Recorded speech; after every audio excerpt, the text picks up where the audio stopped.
think so. Although my British friends say, you guys call this a democracy? That's great. It's selection. Yeah. Well, exactly. and next time you wear something that's more brown or black and gold or something. She showed me a pin from her mother, old, well, black. You wear black all the time. You gotta go to the, How are you, sir? Stewardship Council meeting on the You're busy 31st. person, aren't you? It's the last, Am I aware of, or am I just? it's the next one that's scheduled for the 31st. And that's when we're gonna talk about the, Aconite migration. I'm putting it on, I brought the That's The reason I ask is because I'm going, but I won't actually be at the board on the next board meeting to report it, because that'll be after election. So, and I don't know if Chris, I don't think Chris can handle it. So you might have to report on the meeting. And be neutral. If you are going, I mean, it's not something you have to do, but, you know, it's dawned on me, the meeting, Huh. yes. If it's on the 31st, It was really fun, but the next board meeting is after the 8th, so I'm gonna be there. great experience. How long were you on it? I started 5 years ago. I won't be at the board meeting. So who's going on it? Anybody from the town or Now, the anybody know? incoming president, so Oh, okay. kind of down with my stand. You hang around though, you're just kind of like secretary. And president, past president,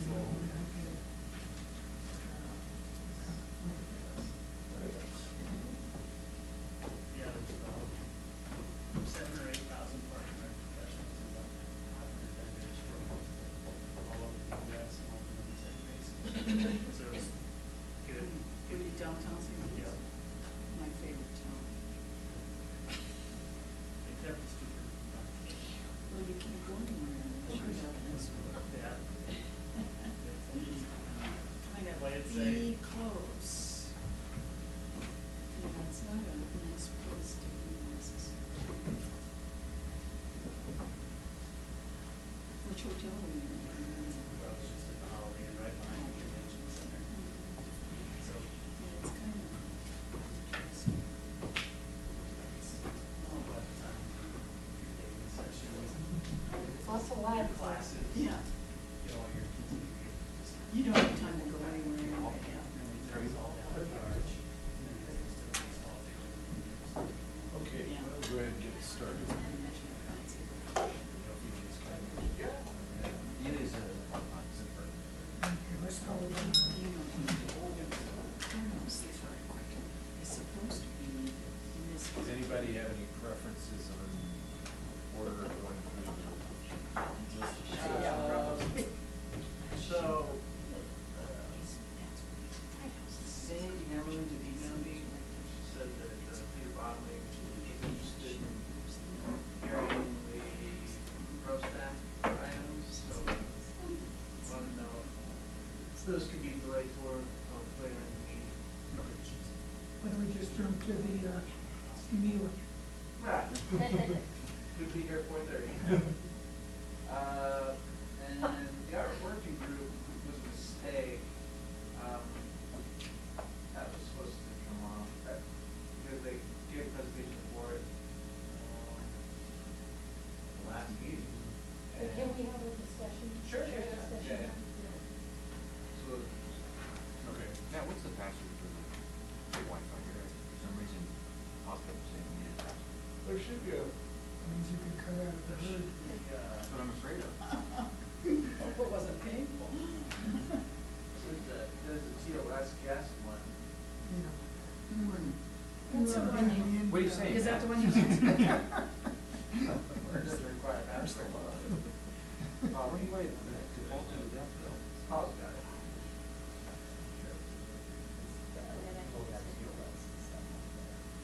You would hate the attorney sitting behind us. I'll, Not a I'll good thing. move. I'm always gonna be looking over. No, I'll move, I'm just charging for a second. Oh, okay, you're just Sorry. charging, that's Yeah. good. I just hate them when attorneys behind me. Okay, why don't we go ahead and just jump into the think the first item, smoking and vaping in the parks, and the fluoride can kind of be taken back to back because they're sort of related in that they were brought to us by resident, not the same resident, different residents, just brought to us as a, here's a concern, like you to do something with it. And so we've had some materials come to us as background, and I think we just need to decide, is this something we need to schedule for some board time for, well, on the smoking and vaping, the memo that we got from Kendra indicated that next step would be drafting an ordinance, so that would be a next step or not, depending on what the board feels. And sort of similar with the fluoride, is this something we want to pursue discontinuing or continue as is? And again, with both items, they were both brought by a single individual, as opposed to a whole bunch of copyright. Matter one way or the other, it's just how it is. Thoughts? Well, I like the recommendation of Kendra's memo that says she would consider recommending, or she would recommend considering an ordinance to revise chapter 7, article 3 of the code, and I think we should. Yeah, I agree. Yeah, what she recommends here, I think is what we should do. What was recommended, was just on town-owned Parks and open space. Yeah. Right. I think that's reasonable. And I agree, I think it's one of those things that, as a community, you have to decide, is this something we wanna do something about or not? And I think we do have the opportunity to have a voice in those type of issues, and I think it would be, whether it will alter behavior, who knows, but I think it is making a statement, and it kind of brings the issue to people's minds. So I think what I would propose is that we schedule this on an upcoming board agenda, November, December, wherever we can get space as a item to discuss, and then I think our discussion can kind of mirror what we just had here is, I mean, in other words, not go into the meeting saying we're gonna do the ordinance, but have it be on the agenda to consider an ordinance, and we have discussion, we have public that wants to speak to it, come to that, and then we can, and then from there, we can direct Kendra to create an ordinance, and then it comes back. Or we could just say, come back with an ordinance. I guess that's the alternative. But if we do this, are we just gonna do it to make a statement, or are we prepared to actually enforce it? Yeah, so, I have to talk to the sheriff's office. If we just enforce it. I think you enforce it on a, you have to see it, if the sheriff sees it, press tickets or whatever. But, you know, whatever, it should be adding patrols or something for smoking police. As someone who is in the parks fairly, I've never seen it. Well, I've seen the repercussions on Williams Field. On Williams Field, smoking actually becomes possible destruction of property because of turf field.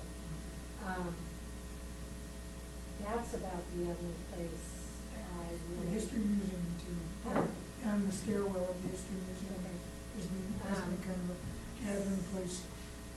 I'm firmly on the record that I am not looking for ways to get our teenagers in more trouble.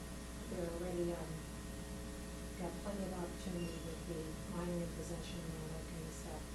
But where it costs us money, like on Williams Field and possibly there, that's where I would like to, make bold on the signs. No smoking or vaping permitted, this will be enforced, and here are the penalties. And put it, as many signs as you can, likewise in that stairwell, give them adequate notice, and that's what I'm prepared to do. And the other thing is, I think that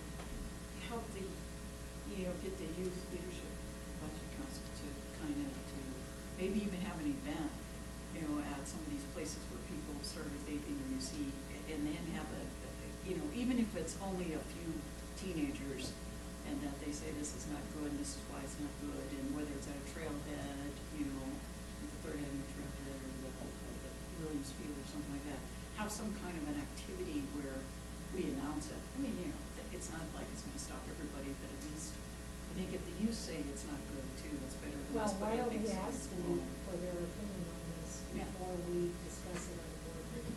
Put Yeah, that I on don't think the it's, upcoming meeting I don't think it's agenda. the youth that is the problem. Huh? Whenever we're down in Williams Field, it's adults who smoke. Oh, really? Oh, it is, the vaping. I've and not smoking. seen kids down there. Oh, okay. It's- I've seen more. I think it's been after hours. I Well, mean, that when hanging the out. turf has been burned, that's, I think it's a hangout, it used to be a hangout. Hanging out for adults or sitting down there smoking? I'd like to in the get the circle. youth. I think it's a good idea to have the youth involved, because I think people, adults tend to listen to the youth a little bit more. Right. Another adult.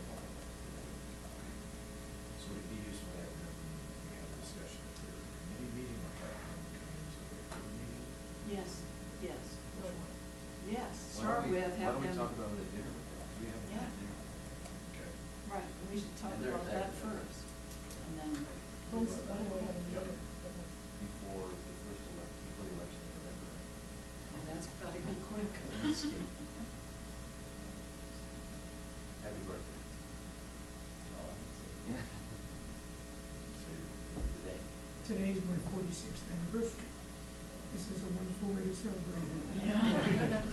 I bet Betsy loves it. Oh, yeah. That's the price of dinner. It's a nicer place, not when you do that. Okay. So dinner with youth advisory committee in December, that's been scheduled. Yeah, we'll continue to, we'll have a conversation about this, and then what is the board's feeling towards just following that, then directing, can we draft an ordinance or bring it back to the meeting to then direct? I don't think we need to overthink this. We've already talked about it 2 or 3 times Okay. now. I think we could draft an ordinance based on your recommendation and have a conversation about it. Do we want to go forward at the board meeting? That's fine. Okay. Okay. I'll just have it ready for a meeting in November. Okay. Do we think there's any residents in town that would take offense to that? Smokers. Yeah. Might get some down. And it's not easy to I- be cut out from everywhere you go, you can't smoke. That's having being a former smoker. It's not an easy thing sometimes. It's only not wherever you go, it's only if you go on public space. Well, that's a lot of space around here. So I just asked that, do we want to, is this what, the board is going to make this decision, or are we going to have this open dialogue with residents of the board meeting? Yes, the latter. You have to have it as a public meeting, public comments. Maybe it shouldn't be on consent agenda. No. Okay, so that, I think that's a good path forward, and so there's fluoride in the water system, in a similar way. No, I don't think that's worth considering. You living there? Yeah, I don't think so. I think as long as I've lived, that's been a good thing. I lived, I told you I lived in Montreal, which did not have it, and it posed all kinds of public health issues. So the dentist, would do the toothpaste with fluoride in it, especially a problem for young kids. And then the chance of them ODing on it, if they swallow toothpaste and stuff like that, to me, it's not even a problem. And we've adjusted a level to recommended levels. So I'm living. And I read all the myths and fact sheet. I mean, there's no reason there that I could find to stop doing what we're doing, which is minimal. And we've been doing it since 2000. I don't think we've had any cases of where people have said it's been a problem. Why isn't the nurse Spencer though bring that up? And she actually was here and signed it in. I don't She- know. And now she rarely hear from her, but she brought it up. She comes She up made with the stuff. confidential, this and She comes up with stuff, that's all I can tell you. There's a lot of material, just as much material as you can find that's good, you can also do equal amount of digging and find material is bad. I mean, there's a long, long list of cities that have removed it from their water system. I started looking into it and I thought, here's a rabbit hole that you get stuck in. Having lived it, I just didn't tell you, I prefer it in my water, so I don't have to think about it. You have to think about all those immunizations and all that kind of stuff, and that's just my response.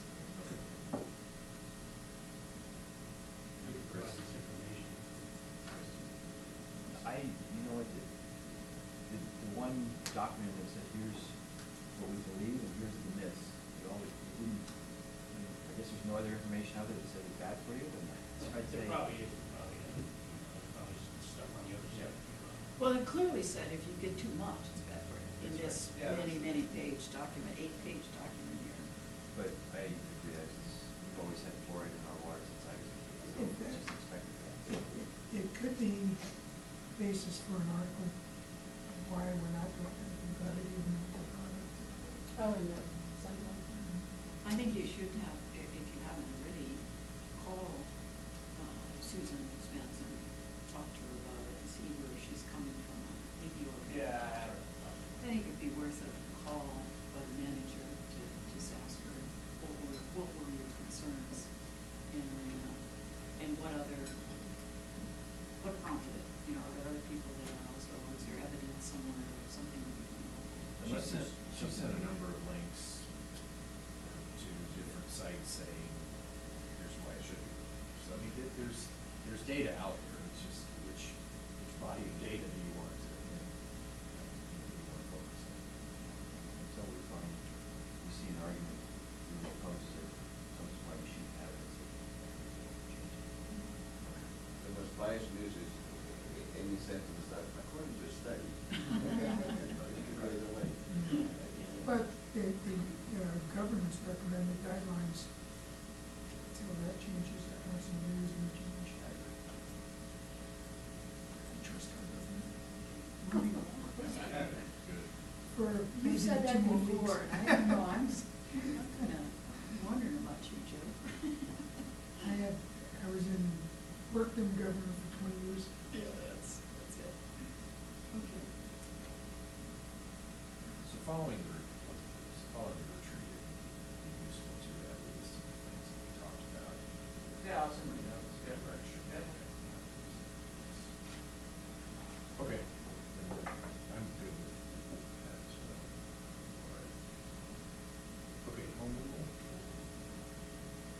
So on home rule, we got the dates from Ken Britton of potential timeline for how to proceed on home rule. And I do think that it is worth trying to achieve that time frame for 2017.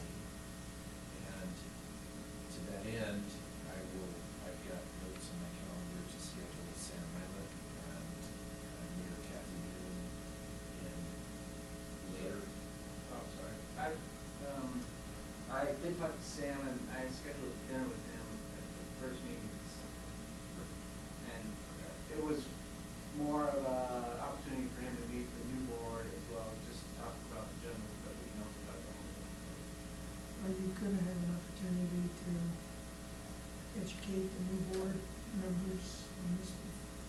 Well, that's the purpose of having those folks come in And and we're work just, us. yeah, the home rule book and the information that staff put together, the calendar, try to get them to see. I mean, they should apprehend that the board has been thinking about doing this. red flag, red flag, red flag. I met best week 1 on home rule. I remain to be convinced.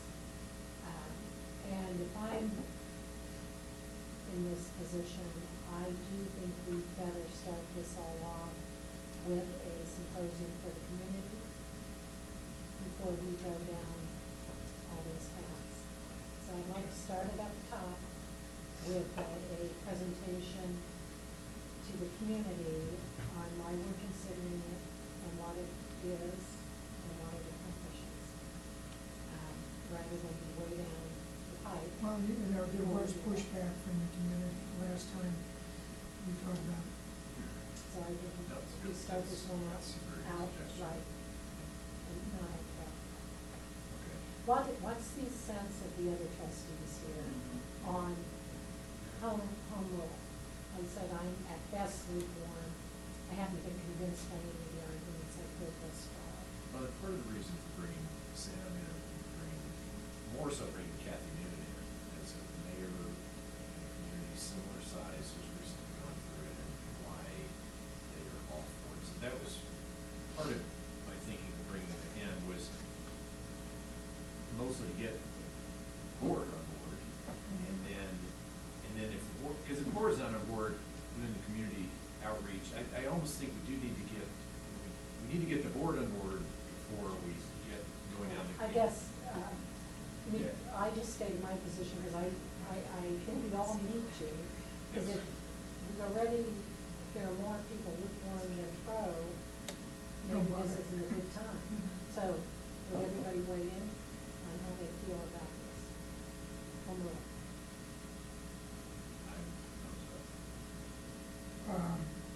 Well, I wouldn't be on board at the time, but I think it's a good idea to do it. Do home rule or do Yeah, you to go for it, to have it, and to have, be a non-statutory town. Can the commission, the charter commission, decide not to go forward with it? Or once we create the charter commission, it has to go forward with Once you create, creating a charter? yes, once you create a commission, it's tasked to create a charter. Okay, so I think before we get too praised about getting the charter commission approved and selected, we need to understand whether the town wants to do this. Well, and the good news is the first election is an election to seat the charter commission. So you'll, I'm not saying you want to spend the money to have the election, but you'll know right then, does the town as a whole want to move forward? Because Okay. that, the first thing is only to. As long as you turn it. Right, but I'm saying, you know, so that it's not as if you're already going to vote on the charter commission election comes first, and then after that, Okay. they are tasked with creating the charter. And we, as a board, can set the election for the charter commission. We don't have to get the 5% of the vote.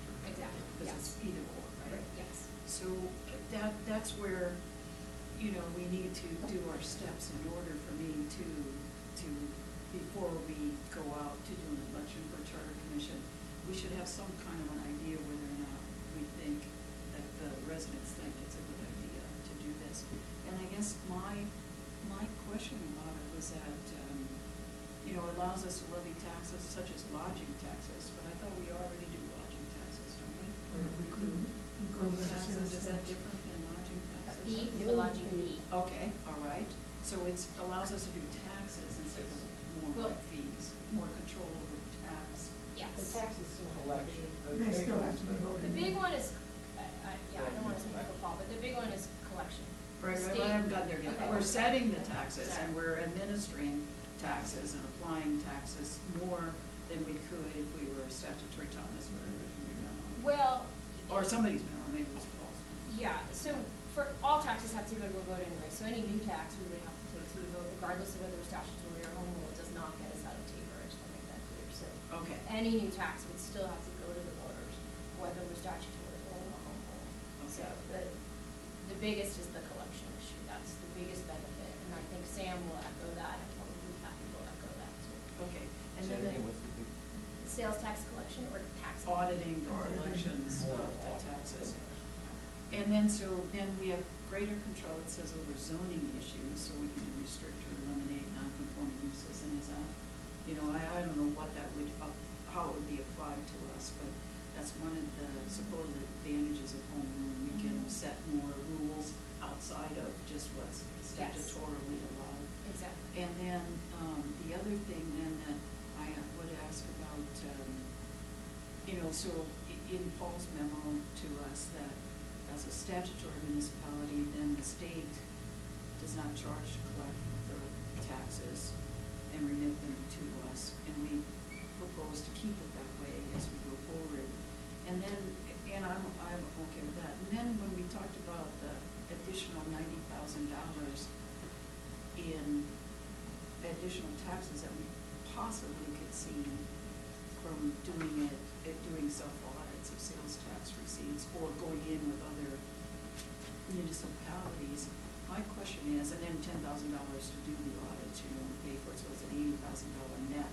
Is that an expectation for each year, each succeeding year, that we continue to receive $80,000 or more net increase in tax receipts?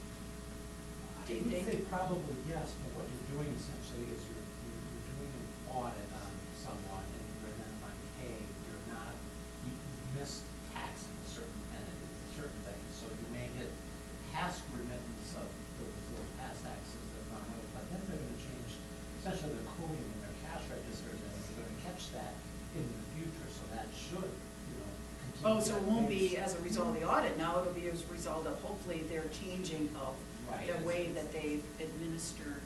And we can't force them to do that as a statutory town? We can go through the state Department of Revenue collects and has a small modicum of auditors who, they go out and audit all the municipalities that they collect taxes for and their entities. So the state would say, yes, we can use our resources, but we've tried to use those resources in the past decade, and they're just stretched far into. So that's your resource, and it's, I don't want to boss out too much, but it's not a real reliable resource. Oh, I hear that, I get that entirely. I'm just trying to get an idea of how big the basket, how much fuller the basket will be. We're talking probably $50,000 to $80,000 a year of additional sales taxes we can get if we go to home rule. And if we're gonna go to home rule only to get another, and I'm not saying not to do it, I'm just saying if the basic reason to do it, which is what I heard, is get an additional $50,000 to possibly $100,000 a year of sales tax, that's what we need to be able to communicate, is that's why we're doing it. Because I can't come up with any other reasons we do it, to change any other laws or rules. Like the restrictions or zoning. or So, something an like that. example for the zoning part, City of Louisville, their main reason that they went home rule years ago was because Xcel Energy was gonna upgrade their towers, Oh, yeah. transmission towers, and they couldn't stop it. Where if they were home rule, they could have done something about it. And so that was the catalyst for them to go home rule. But we don't have those same kind of potential No, issues. So I think that we need to be upfront with everybody that we're talking about trying to collect a little bit more. We don't have those issues at all, are we sure 10 years from now, somebody could Well, I mean, push I their mean, way we around? can't, some could come up. Yeah, could we set up election districts as opposed to? Board, you mean? Yes. Yeah, We could set that's up. one of the benefits. Yes. I mean, Clinton, I'm not president, I know the guy, I worked on the board, but I think they were. The revenue piece of it for me is the big eye opener in talking with different mayors and city administrators over the last 2 years in Louisville. Heather Halls with Louisville, assistant city manager, said their additional collection in year one was $1 million. So I think that, 90,000, 80,000, I think that's probably a low number. What Now, was that's the a- reason for that? They're taking ours. Yeah, they got all of ours. Well, and this is, I think that's not an insignificant thing. We share a zip code with them. We are not able to audit stuff. There's so much online and stuff based on zip code that I've gotta believe that But there's. as long as the zip code's the same. Well, isn't our 4-digit and zip code different than theirs? Yes. If it's used. If it's used, yeah, right, You- but that's if what you you audit do per by location, audit. you're gonna get numbers for that location. There So if there's a are- Costco on the other side, two different audits, right? Two different numbers. Well, the point is it's just a great unknown. And I think at a very conservative number, we're looking at around $100,000, but my hunch tells me that it's a much, much bigger number. And when you look back on it and go, wow, that was a number.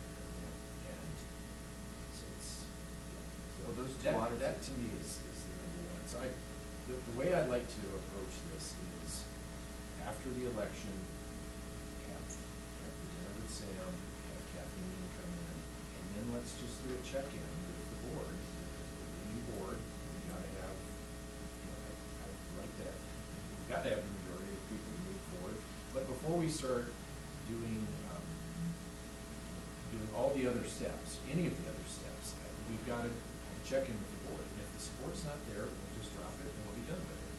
But if the support is there, then I think, to the point of the community meeting, I think the first of the year, I think we definitely set something up there before we start down that list of setting up charter commissions and all the other steps. So It's only a month to, you have to have the election in February. That was the draft calendar that I proposed to make it not impossible for the charter commission to be able to do their work. Well, That's if still a it's- really tight timeline. It We is. didn't have a selection. Yeah. And that's. Yeah, maybe that's, if you really want to educate the public, you need more than a month. Well, and maybe that's ultimately what is decided, and I'm not under any preconceived notions that we've got to get this done in 17. I think the idea of following that timeline is that you have your election during normal election time, you're not having a special election and incurring additional costs, and it's more cost effective to do it at the November election versus having a special election.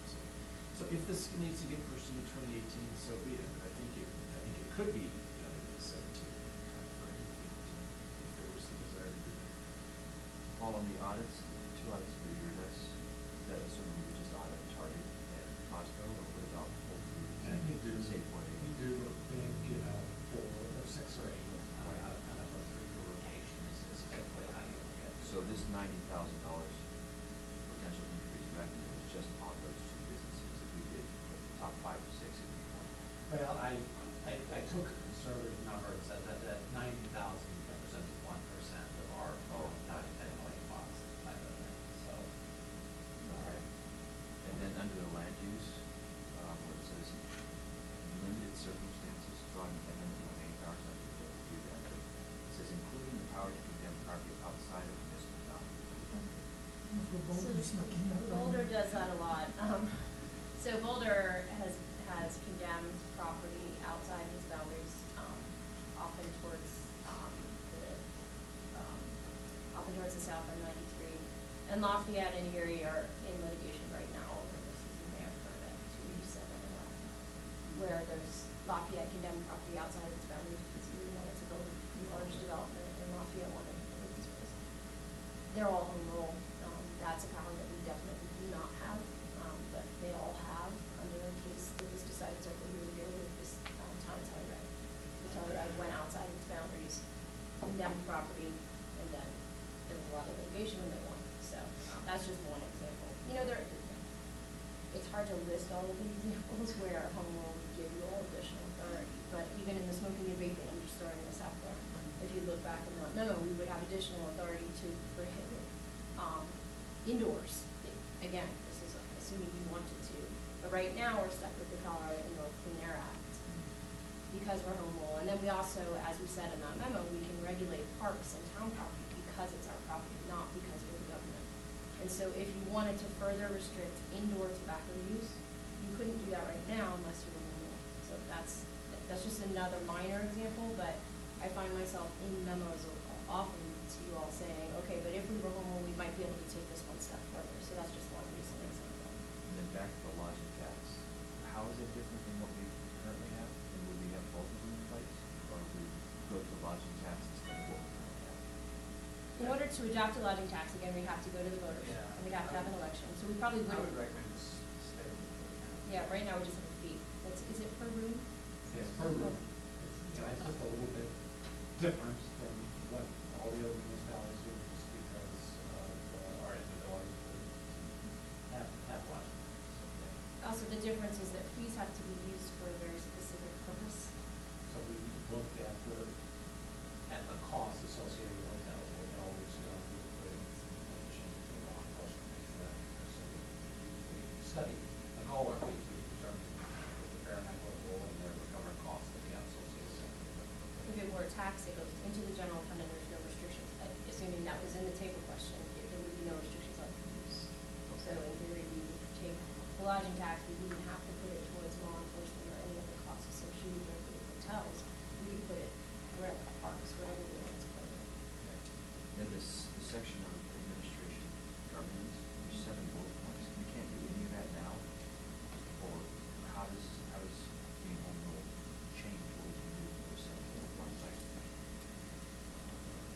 establish procedures pertaining to regular special meetings and executive sessions. You can, some of my home rule clients limit the reasons for which they can go into executive session in their charter. I don't recommend that necessarily. Yeah, The letter doesn't have them in it at all. Manitou Springs can only go in for pending litigation, that's it, nothing else. So, again, I'm not necessarily recommending that, but that's one. Yeah, but they are doing that because they are home rule and they chose to do that in the charter. Exactly. The way we do it now is through following state guidelines. Exactly. Exactly. Okay. And then as far as, for example, you could make your ordinances effective 5 days after passage. Right. No publication required, you know. Ours is 30 days. 30 days is statutory, you can do 5 days, which most home rules do. Unless it's an emergency. Right. Emergency is immediate. You can also, in some cases, for example, some home rules allow an emergency ordinance, but then you have to follow it up with a ratifying ordinance within a certain number of days. So it's really, you can kind of set up any procedure like that if you want. And then how many registered voters do we have? I think like I said that, I think it's after you get in, I think it's like. So 450-ish is 5%. We don't have to even do it as a board, or it's an either or. Yes. Well, I get that. Oh, but you're what- saying if you wanted to do it by If we wanted to do it by petition, I mean, I'm sensing that if we're gonna do all this outreach to the community, include them, that we're not gonna take the initiative that we're gonna pass this, we're gonna do a petition like that. But then, We would take the petition out and get the signatures. Yeah. So you could do I that. think that's a board function. Anything to do within. Do it, do it with ordinance. Most That communities demonstrates, do. that demonstrates the board's mind. On the land use and zoning, Kendra, if if the state changed its rule on regulating, things like fracking to a local level, Right. we'd need home rules to actually. do- Exactly. So in other words, if the state says, yes, local home rules can regulate fracking, then we would need to be home rules to do that. The other one is, I'll just throw this out there, it's not a popular topic, but restricting residency with sex offenders. It's another that home rules have taken on, that statutories can't be. And city representative just had a huge case on that, based on home rule authority. So there's just, again, there's a lot of examples that come up unexpectedly sometimes. yeah, I think there's gonna be a lot of things that we'll find that will say, we can do that if you're home rule. So by and large, I move home rule, like, have to do this, we can control it this tonight, right, a little more, quite a bit more. It's a very good charter. But it's all in charter, and Right. how hard is it, once the charter is done, so 3 years down the road, how hard is it to change the charter? You have to go through an election process to change the charter. So it's important to have a good charter, it's important to have provisions in there that will withstand the test of time. And I might suggest, in addition to Kathy, because Centennial is 100,000 people, so, that's, but I also do have a much smaller client town of Hudson that just went home rule. So, I mean, I might just throw this out there, that if you want a smaller town perspective, that might be helpful as well. Also, that might be helpful with sales tax on a more realistic number. But my opinion, the shorter the charter, the better. Yeah. Less words better, because less to be challenged, less to be changed, less to worry about. Well, if you don't address things in the charter, then you revert to state statute for Well, the you whole. can say that in the charter too, wouldn't you? Well, not necessarily, but you can often just give yourself the authority to pass things by ordinance. And then it still carries the weight, you still have that home rule power, and you still have the benefit of all of the cases that say, as a home rule town, you have the ability to do this, but you give yourself the option of changing things in the charter. So in other words, you say, we want to establish wards for elections or election precincts. You say, but those election precincts, the number, the boundaries, and all of that shall be established by ordinance, so that you don't have to go back and amend the charter each time you want to change your election precincts. Okay, so that charter is super important. Yes, yeah, it's very important. Sandy, did you have a question? Yeah, I just wanted to make a comment that I'm not one way or the other on this, but I found it a little weak in the presentation that you didn't say anything about things against going through to home rule. And there was actually a presentation presented by the Colorado Municipal League where they listed, some of the reasons not to go home rule. And so I just, if you're gonna be truly fair, I would recommend that you go, and they were things like, you know, writing the charter could mean changes in the way you govern the town that could be disruptive for citizens who may not have any problem with the way the town's being managed right now. So I would just recommend that you go out and get at least those 3 little items that were in the Colorado Municipal League, because at least then it looks like it's sincere, that there are some disadvantages, and that we took the time to at least list those on there. There's a bad charter, yeah. Yeah, I mean, it was a bad charter, it was that there could be changes that might disrupt the community, and you just needed to be prepared for dealing with that, which I think Trustee Pennington mentioned that we want to take it. So I just think it builds for a stronger presentation if we say the pros as well as the cons. Just a quick note, you know, I found a video of I don't know if it was a town board meeting, but it was a special presentation by the municipal league. So you have something from the municipal league being presented to, I think it was Trustee Williams was there, and It was 2009. I've got that link saved. Okay, Thank you yeah. Thank you for, I had no idea. so I don't know if there's any real need to reinvent the wheel with something like that. No, thank you for finding that. I do have that link saved, and right after the election, I think it'd be a good primer for ourselves and new candidates to say, here, start with this, and get up to speed, at least what was going on in 2009. But that was Sam Madden. Yeah, and I think a presentation accompanied that Yes. video, so you could read along. He's still the executive director of CML, and would be coming back. So I think, yeah, to hear what he had to say in 2009, to hear what he has to say now. And we could also ask him to make sure he illustrates the disadvantages, because he's, make sure he's well aware of it. Okay, so does that? I have one more question of Kendra. So how many of our codes do we have to go in and redo our municipal codes at all to say anything about any of this? Or do any of our ordinances change, or should we have to change every one of our codes? Not immediately. Okay. The only, with the exception being sales tax collection, if we choose to do that ourselves. But again, I would recommend that the charter simply give us the option, or not even mention it, because home rules can automatically do it. But either way, then I think after that, the determination could be made, do we want to stop, do we want to start self-collecting? At that point, then we may need some code changes associated with that. But we don't have to change building codes or anything like that. Right, you could at some point, but there's no need to change anything immediately. Okay. You know, the exception being, if the charter says the planning commission shall be 15 members, then we'll need to go into the code and make the code, you know, more specific. Again, I don't recommend that the charter be that specific, but it would depend on what is in the planning charter. Okay. Okay. That's a good report. We talked about the 76th Street, Marshall Crossing,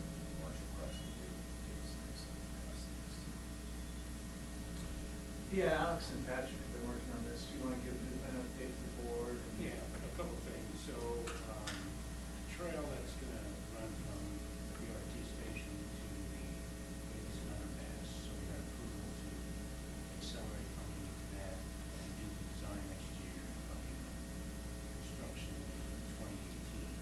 So we have something to cross to besides the bike lanes. Patrick and I have been working with an engineer to look at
see that? Oh, yeah. So that's kind of where we're headed. We want to do a little preliminary conceptual design for 76 in Marshall this school year, and then come back and see what we can make of it. The underpass, we decided not to take the lead on it. It's really serving more as a Louisville, Oakland County residents in crossing. So we would participate down the road. It makes sense for us to take the lead. We've met with Boulder County and Louisville on the possibility of some cut-through trails that go through county open space, from the underpass to the existing open space trails, and some of the initial cost estimates of that trail are also close to $1 million. So I think everybody's kind of at the point of saying this will be a future item, big ticket item for a trail that people may or may not use. Boulder County had some preference of a trail alignment that was a little bit further to the east, so closer to Sagamore, but, that doesn't benefit Louisville very much, and trying to get Louisville residents closer to Boulder County open space. So I think that the cut-through trail through the open space still needs quite a bit of work as well. And wouldn't really come to fruition for 3 or 4 more years. Again, it's a high-dollar trail. So it seemed like the usage right now is people come under Davidson Mesa underpass is just to stay on the shoulder and continue west, either towards 66th Street and get on the trail system, or continue all the way over to Marshall, the Marshall Trail system. So that's where those trail projects are. Did you say a light at 76 in Marshall is not one of the options? You're saying just an item there that would. Right, well, I mean, we could put a light there, it's probably $250,000, do something like that. And we think about maybe both traffic still on it, get nice. Regular traffic. Like we have on 88, because we put that there for students going to Monarch, cross over to the other device or you're walking. And I think the whole purpose of putting something there is to make it only safe for whoever's going to cross. And you're just putting a crosswalk there, you're actually inviting more to it. Because then they're tempted to cross, and I don't know if cars are necessarily going to see that. Because what does it go, 50 miles an hour, and it drops down to what, 45? 35 is where. It can only go 10. Right about there. So, I But don't know. it picks up going the other way. Yeah. And it's going, it's 50 going west and 35 coming. So You can do those, or which crossing were you talking about, 76? No, 88. Well, I was saying, Right, yeah. well, like 88 doing it at 76 Oh, in right. Washington. That's So a you can do light. those pedestrian activated. Oh, no. Those invite disaster. Oh, I mean, it's not. Oh, not the flashers, you're talking about a pedestrian light, that's No, all. traffic, I was thinking of Flashers. like we have on Rock Creek Parkway. Yeah. So those. Well, if 50 we, mile an hour if we cars had don't to, stop for those I ones. prefer that more than just a crosswalk.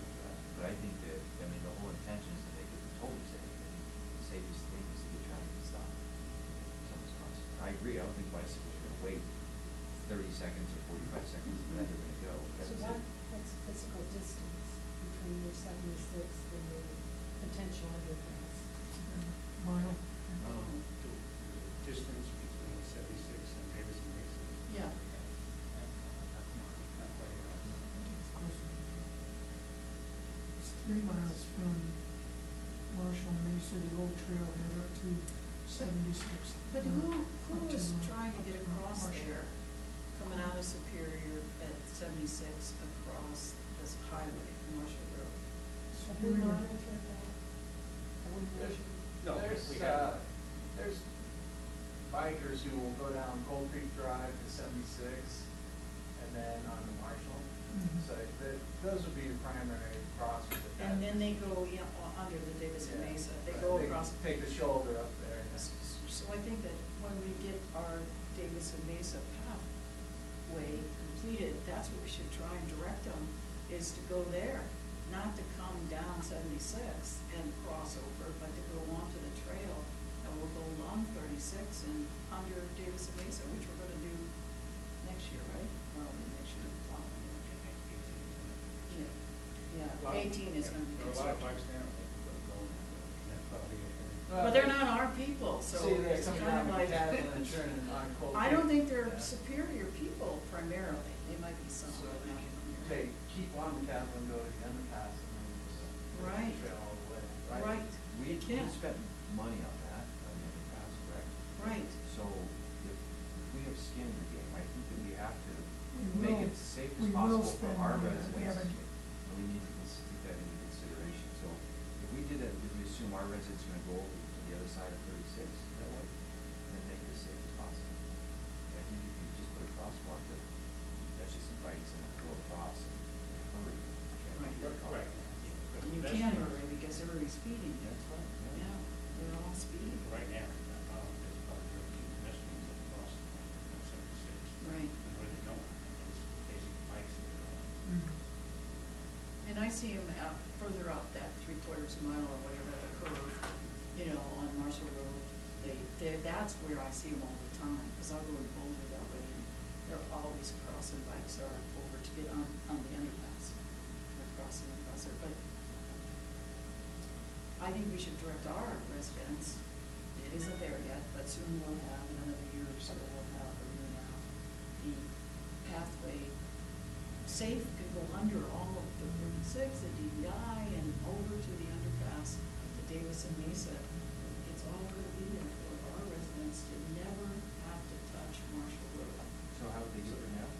Well, now, we don't have it built yet, but, you know, we have it up to the BRT. Oh, so they would go down here and then under it all the way. Right, right, right, So right. is it appropriate to wait on very expensive solutions until we kind of see what patterns develop after that trail connection to the BRT up to Davidson Mesa is completed, and we kind of look at, do some surveys of what the movements are. what The patterns social are. trails, kind of. And see if people have changed that behavior, not on 76 as much, or if there are a lot of people wanting to cross 76, then maybe we'll look at it then. I would hesitate to, I agree with you, Chris, that I think the lights are the safest way, but at the same time, traffic moves through that intersection just fine without a light most of the time. Sometimes you sit there for a minute or two, but most of the time you get a break and you get out of there just fine. But to spend that kind of money without totally being sure where the traffic patterns are headed might make sense. So to add on to Chris's question, have we already spent money on anything regarding 76 Davidson? No.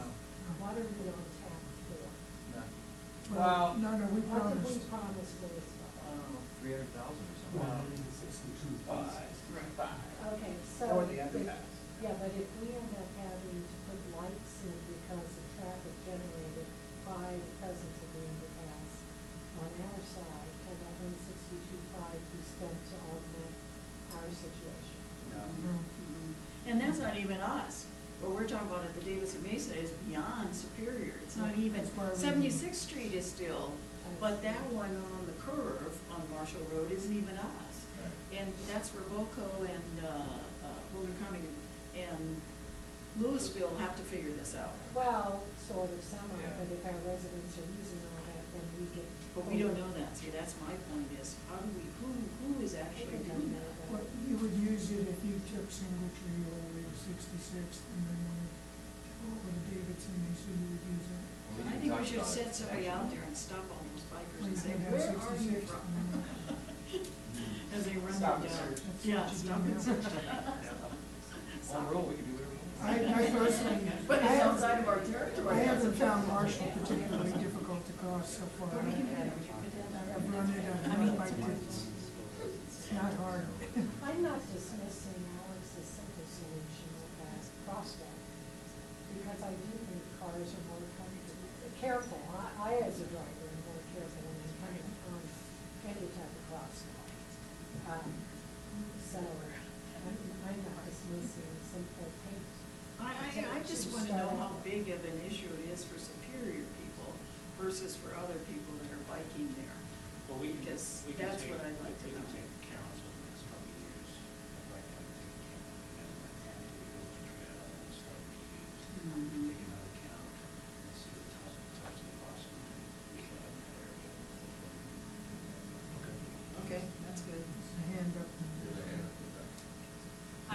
wanna say, at National Trails Day and things like that, we've had people on bikes say they want those connections. It's been a low number, but they have been, and they were Superior residents. It is something, you know, they also asked us about trails that weren't connecting from Broomfield to other places too. So some of these people move quite frequently around the whole area and want everything connected. I think it's one of those things, if you do put something easy access to it, that people will use it. So to do a study, I think it's good to do a study, but I think people even see the full benefit of much faster. Once you make it easy access. And that is the goal. It's Well- total interconnectivity.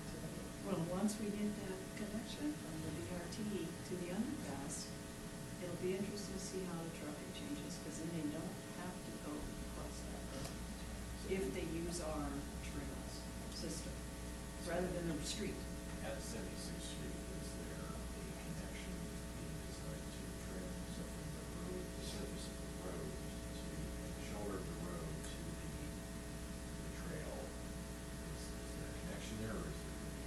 That's what's I'm being sure that'll be, debated. we'll be getting into that next year as we go through the Designs design. next year. And that's similar to what you're gonna see tonight, where we build a trail, let's build some connections. So we'll look at some logical connections, probably 76th Street makes some sense, and there may be others that, or, again, put those in, you know, we're gonna encourage crossings, so that makes sure. I think people get on it anyway, so that for all places seems like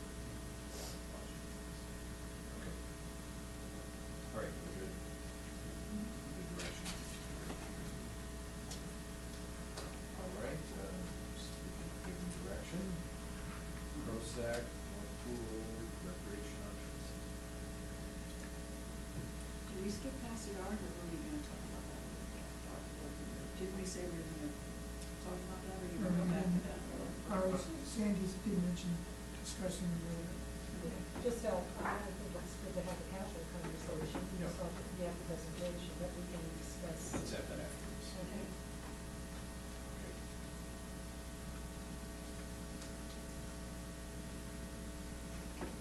So we're on pool cover? Yes. Okay.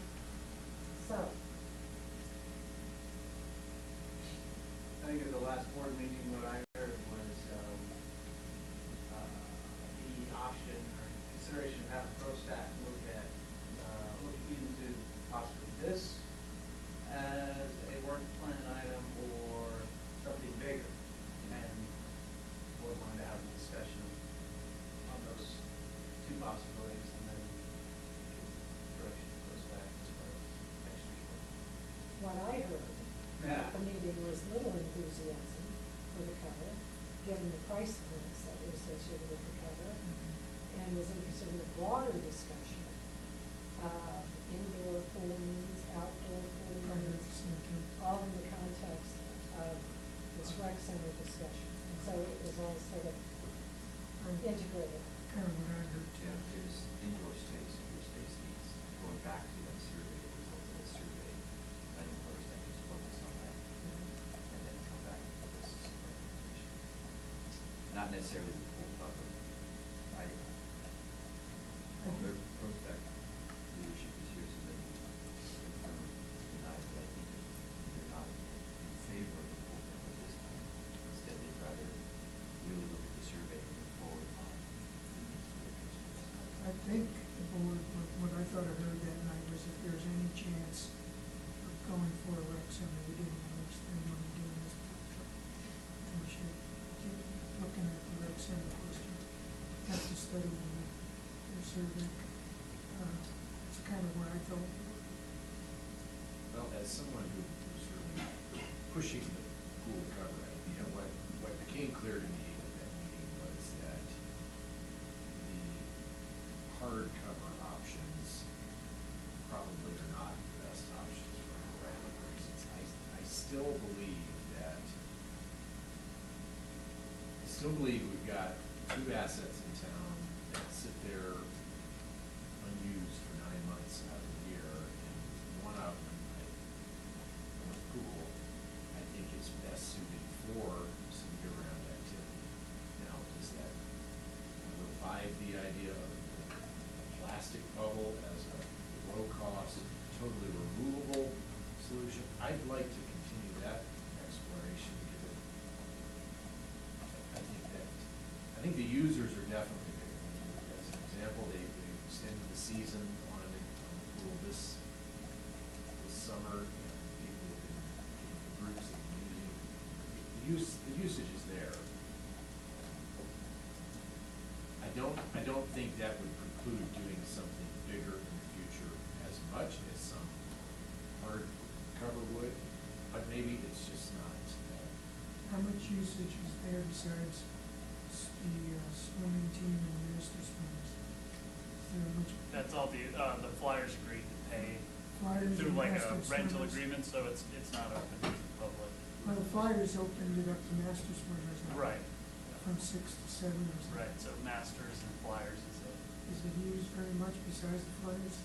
Anybody else show up? We don't have lifeguards, so we didn't really even have the option to open it to the public. The agreement was that they would staff it, with their staff acting as lifeguards, and we kept it as a private rental. Yeah, I really want to swim the 6 a.m. Patrick, so you've known that for 12 years, Molly, you got. And you don't swim anymore, do you? The initiative that Louis was putting about the improvements on their rec center, $25 million and $500,000 for annual maintenance. Is that gonna increase the size of the pool? Would it potentially open up the Flyers and other teams want to compete? I don't think it's gonna open it up in terms of having Flyers or other teams come in and compete. It's existing. I recommend everybody read the letter to the editor on Louisville Rec Center process today. I Yeah. read it out. I saw that. And maybe Matt, you could forward it to the whole board. It was really a complimentary letter from, I assume, a resident about that whole process. I think we can learn from it. And I tore it out so I could read it when I was racing through the paper in the morning. You think it's gonna pass? I do. I do think it's gonna pass. I think they built a lot of community support for it, so I'd be surprised if it didn't pass. But I say that not knowing the other side of the equation. I just seem to have read positive things about it, so I'm just going with my instinct. But I think it's lessons learned. And it actually made me wonder if we had it on the ballot ourselves, if we wouldn't get some support for it simply because of the support that I believe exists in Louisville. But anyway, it's just being as elected leaders, I need to read that. But Clint, on this plastic bubble, I guess I don't want to encumber ProStack as they take this back out with that. I'd rather see what comes up, percolates up from their analysis, and if that percolates up, then I think it's valid. But I don't want to top load it, front load with that. But I also heard, so when people here were talking about it, I also thought the existing outdoor pools weighed into that, the whole overall discussion. I don't want to exclude that, that's the resource we have now, right? And the resource we would have might be in the indoor pool, it might be a rec center without an indoor pool, which then also affects these outdoor pools. So I'm comfortable throwing that whole conundrum at ProStack. I'm also interested in hearing ProStack weigh in right now, since they're here, on how they would go about it. Want to see that? I guess I'd like to give them something more than, here's the recreation problem, figure it out. Well, that's why. Yeah, I think sense they're they have actually some ideas. ready for more than that. I think that they're ready. I think I Ready, You ready, guys speak for ready. They're on yourselves. top of it. I'd like to make one comment before, about that, is that, again, what we heard, the big concerns were, we had a high cost to do something to an older pool infrastructure. And we need showers and lockers, which we do not have there now, you know, for people to use it year round. And, you know, because you can't be outside, you can't come dressed, you can't come and leave, you can't come dressed in a swimming suit and leave wet, you know, We have because. showers. We have showers. I know, but not for teams and competing, you know, when you have multiple teams coming and competing. Like I've been in women's and, you know, the shower in there is inadequate at best. So were we gonna do this for teams or for, use for people who wanna get in this? Well, she's just repeating I'm just some of repeating, that. it was the teams, and, Yeah. and then the other thing that came up that Patrick said that really surprised me and got me thinking that this is not a good idea, that we took the space available for spectators down to only like 580 people. You know, up to, and that includes the swimmers and the people there, whereas now it's well over, I don't know, what was it, 1,000 something?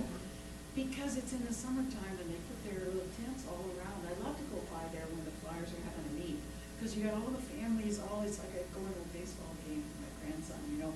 All the families bring their tents and they set it up, and then you can go in there and stand and cheer. But if you go from having over 1,000 people standing around the pool cheering on, to now, because you have the structure over top of this, and you only have 500 people, and that includes the swimmers and the coaches and all this. So that's the problem for me, is that what are we creating by covering it? Even if we cover it with a bubble, you know, what would that do to the? Temporary solution to a Permanent problem. Right, so why spend the money for that? Facilities, Right. indoor facilities. Right. And my concern is that if we do that, we need to raise us looking at the big picture and having a great indoor facility. So State of the now, art. right. So that's all I just want to remind us, that we had that conversation about, we limit the real use of this by putting a cover over I it. guess my concern to the future board of the ProSec is that the indoor facilities remain a top priority. Enough to maybe even put it on the ballot for 2017. It's good you mention that, because if we're gonna put a home rule thing on a ballot coming up, I would like to know whether or not we could possibly have this on that same ballot. The rain. She went behind us again. Sorry. I need to plug in again. Yes, we could. We can't have Sure. two major issues. If we, it's entirely up to you. Just with the tax initiative. Right, right. I mean, Okay, now we got, yeah. we got Peter, Down that's, the road for another 5 K.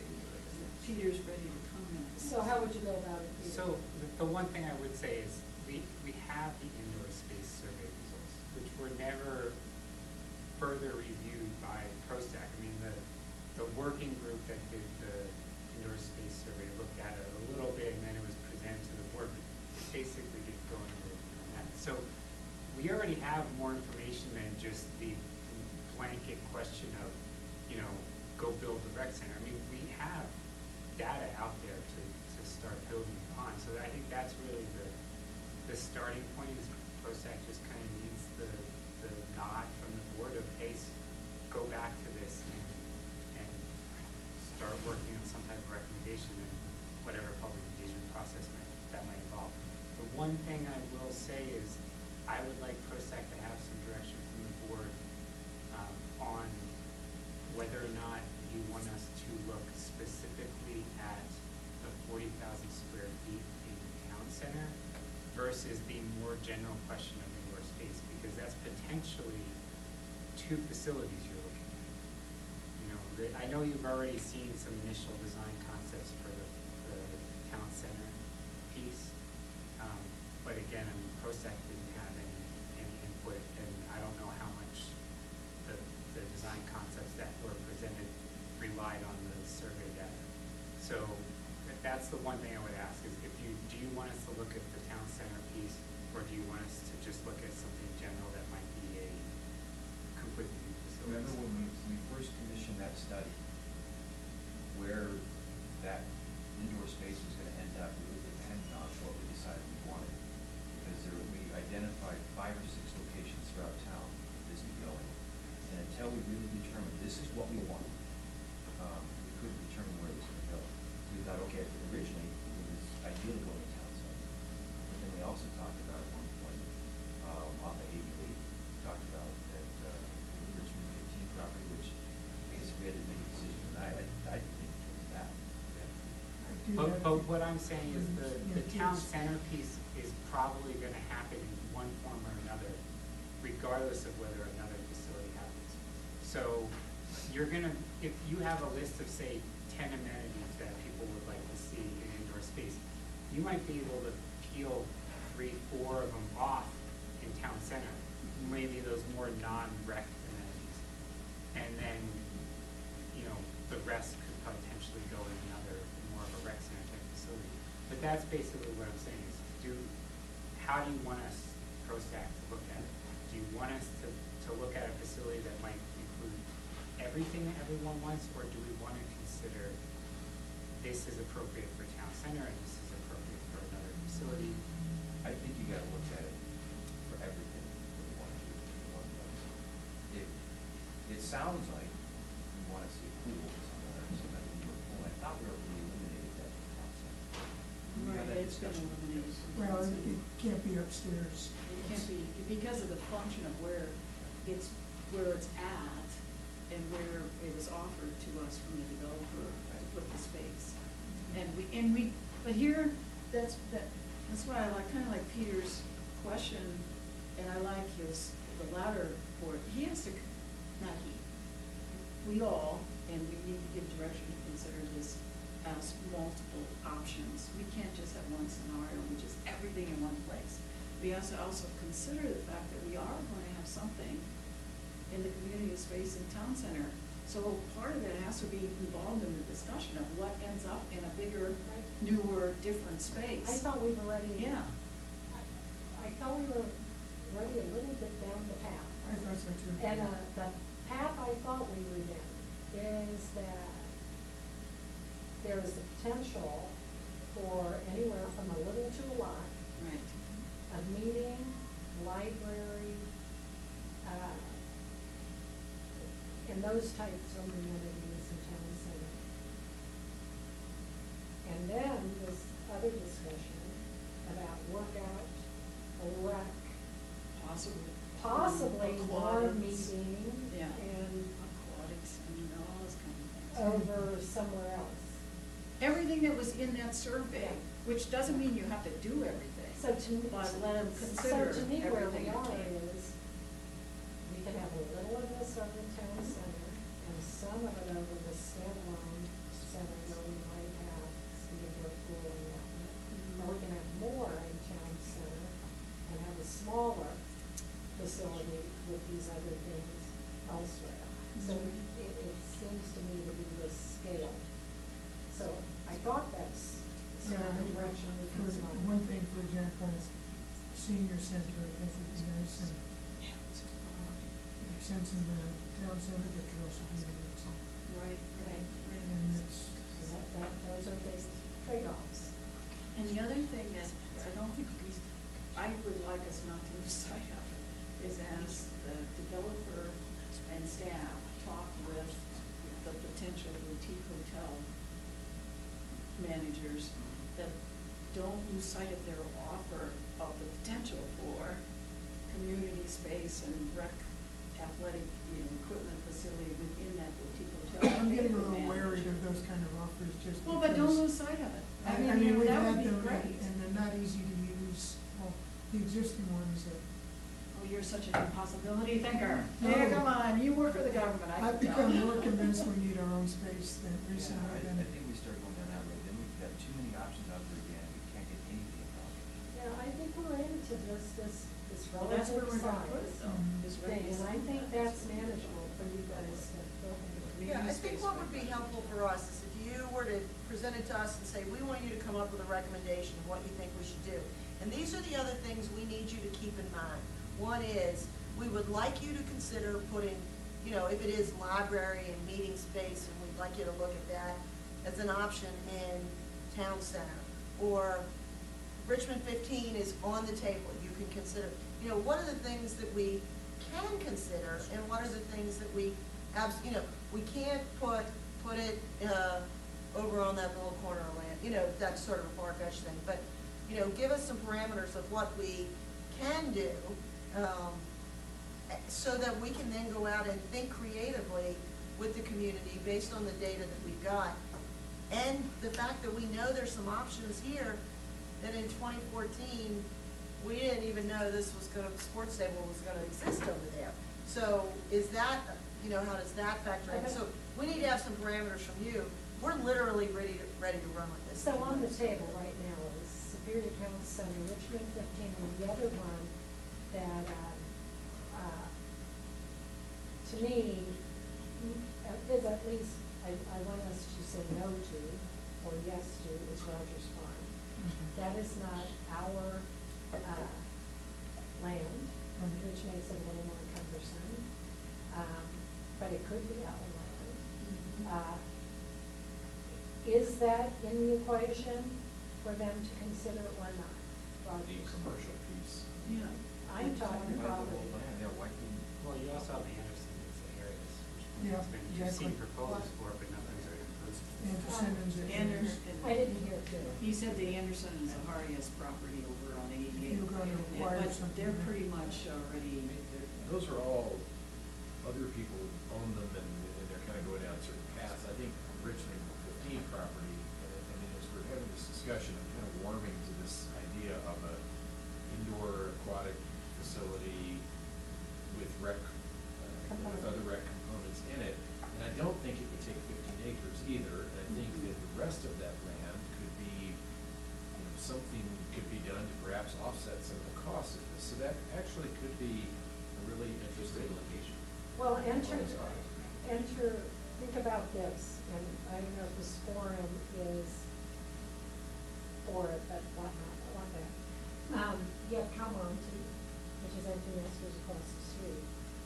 We love Boulder Creek builders, to a person on the board, we love them.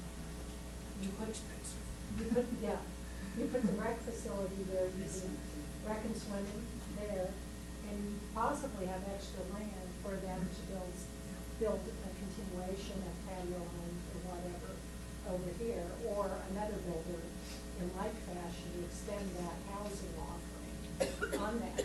But that feels natural then to be around this rec center swimming facility by the trail. Or pipe is it from all across the street? It really is connectivity. For a rec center. Yeah, But essentially. houses, extension of houses, didn't we go down that road before? Didn't we have a developers? There's the wrong developer, wrong time. Wrong product, wrong developer. It was everything wrong duplexes, about it. it was duplexes, too many of them. It was. and- But what we heard from residents that backed up to that was we don't want houses. Oh, I think if we present this in the manner it should be presented, it will be. They don't want anything here. You're right, right, that'll be the same problem we have with other land we bought for Right. municipal uses, they're gonna say no. So is the question to limit them to really thinking about Richmond 15, this conundrum with Richmond 15 and Superior Town Center, not bogging it down with the Rogers property? I would say yes, because Right. Rogers Properties is kind Right, of yeah. already on a certain path. The other thing I'd say is we've given, in a month, we're gonna have a new board. And I think before this board gives a lot of specific direction to ProStack, which the board more than likely would agree with it, but I think these are all great ideas, but I think that perhaps they should be ratified in a work session or something in the November timeframe with the new board, just to say, hey, new board, here's what the old board was thinking, but when you're flipping half your board, I think that you kind of owe it to the process to, A, get them up to speed, but B, get them on board with it. Because otherwise you could create this, it's like, who gave that direction? And it's not that far away. It's not that far away. So have you already done your work plan? Well, no, but that's what we're gonna be doing like next month. Probably start thinking about work plan, or December. Well, we don't usually have it in December, so November and then January is basically when we're gonna be trying So to if you, finalize the work. if you worded it generally in your work plan, not committing to an approach, and if staff arranged the town board post-act dinner first off the bat in January, we would have had time to have this new board in place November, December, and we could all have this clarified very early on in the new year. It could, I think that when ProStack starts developing the work plan in November, you said, start working on it. There's no, I am certain that any board that's in next is going to be on board with this. So I think that they can go ahead and move forward, but at least setting the work plan. Because you're going to say analyze the survey. Right, because that happened before I even got on board.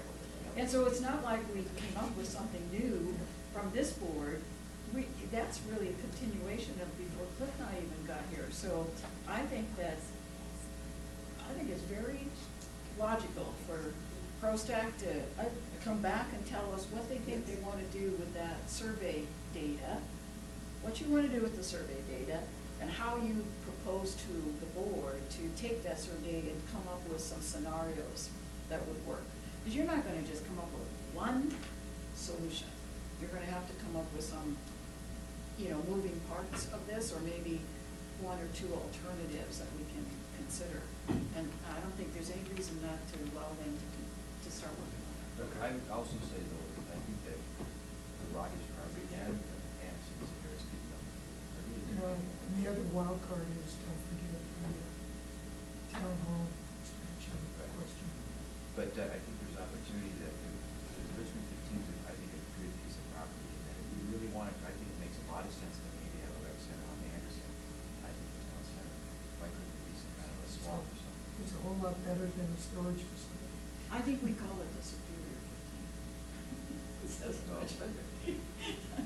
No, I guess, It's an official. let's get rid of So Richmond. I think that, I agree with Sandy, I don't think we leave anything. Yeah, well, it's at Superior 15, it's our time. Options elsewhere besides this there. I think the other thing is you have to think about the access, and I like the idea that the access for the Superior 15 is so central. It's not very good for a commercial place. That's why nobody else developed it there, the commercial aspect of it. But it is good for a town use, because it is centrally located. What is? The Superior 15 is a centrally located Oh, yeah. piece of land. Oh, yeah. It's centrally within Superior. And it was brilliant Yeah, to yeah. have acquired it. And then it would have been more brilliant to make them give it to us. But anyway, so then the other thing is that I think Rogers property is difficult to get into and out of. So when you're thinking about what's accessible and what isn't, I think the Rogers property would be a horrible. Over time, this will be more Property to get accessible, into. but in the Superior 15. It's fairly accessible. Current, Yeah. Right. But it's near the school. There's too. not 5 roundabouts I really that are like here. I mean, there is a that roundabout, idea. but it's not like all the town center roundabouts that you have to maneuver around to get into. Okay, Sandy. I just have one more question. I know that this isn't official, that it would come to us until we've had the engagement of the upcoming board, but there was some discussion when we went through the budget of, I want to say the number was $50,000. I bet that man remembers it better than I do. But would that $50,000 be available to ProStack if we have an engagement process that we need to do? Because we're not going to make decisions based on what's strictly in that survey. We're probably going to go out and take the data and then use that data to pull more thoughts from the community about what do they want their pool. Because I think there was money that was put in. Now, I'm not saying you have to commit it to us at this point, but we need to. Was for the cover on the pool for engagement? I don't know, I can't remember, and I don't have my budget notes in front of me, but I'm pretty sure there was some money put in there. And so would we at least have the option of coming to you and saying, hey, if you really want us to do this right, we have to talk to the community again, because it's now 3 years later. Well, I think based on this discussion, I think it does make sense to spend any money on further analysis of pool cover. I think You heard us that. kind of run that. So yeah, using that money Yeah. towards engagement of other options, I think that makes sense. A more comprehensive. Yeah, more comprehensive. And the green play in RR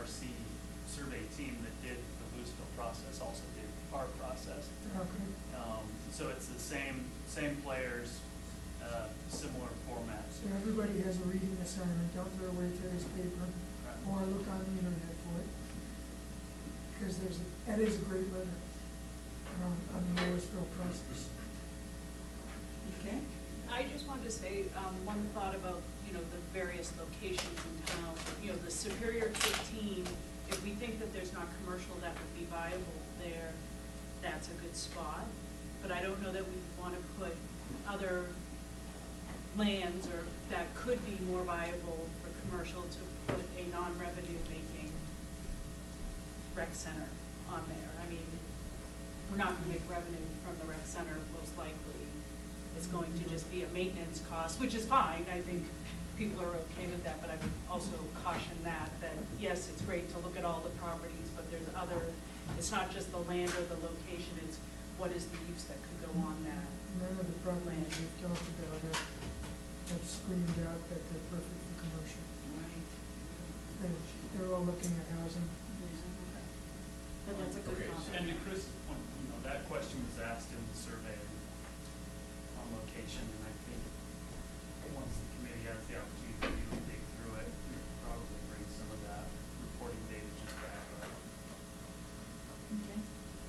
I'm just wondering, over the past 3 years, with the creation of the BRT and ease of access to various points, Denver and what have you, have developers at those points, thought about, oh, I have all these people riding the bus here, I'm putting in fitness centers, so now you're gonna have residents who 3 years ago might have said, oh, I was working out at Louisville, now I'm gonna work out before work or after work.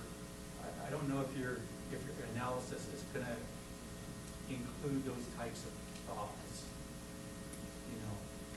It certainly would, because Impact Sports is over there now, and you can get memberships. That would refer to other options to work out. Yeah, I don't know where people are working out now, where they worked out when they did the survey, or where they're gonna be working out in 3 years, after the Louisville Rec Center is expanded, or there's other things that are going on at their work destinations. I mean, there's just a lot of moving parts That's to a good this. question, and that's a lot of why I think we did not end up with a ballot question in 2016, is we made the statements more than once. There's a lot of moving parts, there's a lot of other options, and are we sure we're gonna get 51+% of people vote for some other option? But I think as this is evolving, I think it's kind of getting a better picture of what's coming over there and what options are out there. I think the aquatics piece, I'd be very interested in a nice indoor aquatics facility. And with this component of maybe some other development around it that could help offset some costs, I think this could be really interesting. So. And can I just add 2 more things? I think you want to entertain, sort of a centralized location or a decentralized, approach to how you're going to provide these different amenities that people have asked for. I think you want to consider, do you have revenue objectives, whether you're neutral, it's self-funding? Do you want to attract non-residents to a facility? Do you want to attract, is it Candelaria? Candelas in Arvada? Do you want to attract those folks up here, or other residents? Right, you'll make the pool be fluorescent. The pool will turn to yellow glow. I don't want to get into a lot of biases or anything, but you do have different population centers that might be attracted to this. Are you going to turn them away? Or are you going to charge them a higher fee? Yes. What are you going to do? Yes, yes. Yeah. All of that could be. Is that standard? Let's move on to. That has to be included in I that. think That's what Louisville is. Yeah. No, oh, I'm sorry, I thought we were gonna get done. Oh, no, okay. 4:45. Dinner's in there. Do Okay. we want to break now, or do we want to go for another couple items and then go? Depends on what it is. I think it's mac and cheese. Oh, no, you mean what the couple items? We're talking about two different things. Okay, what's the next item that comes up, so we know how much mac and cheese? Okay, then we know how The much. culture thing, it's not just. We need to, then we need to. Okay. Break for food, bring it back, and we'll continue.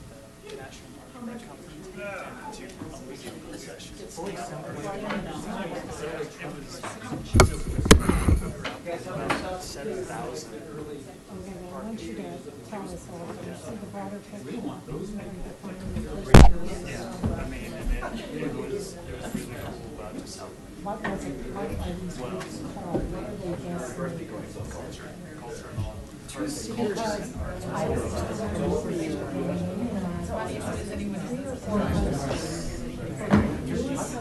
was something council. That's what I thought.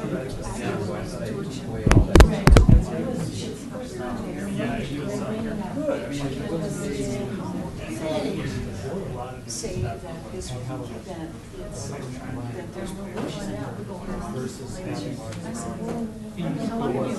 See, that's about, and she said, but I feel like I said,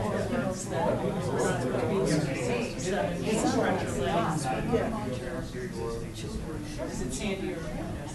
Here, I'll ask Mark. Is there an executive session from 6 to 7, so we have to leave? We were just making it. I just want to know. At least, that would be the problem. That's what I can't say.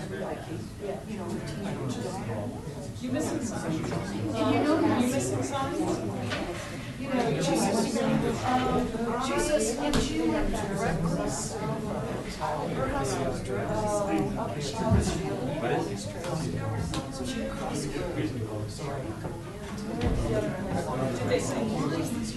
Yeah, hit that one. That's the application and hit run.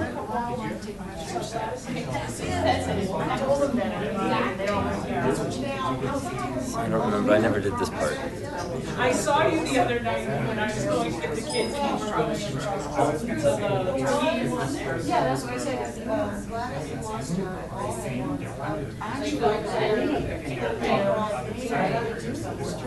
And why would you want them? Why would you want them? Oh, there it is. I haven't made it over yet. Yeah, Carol found, Mark and Gladys. The water, our. There it is.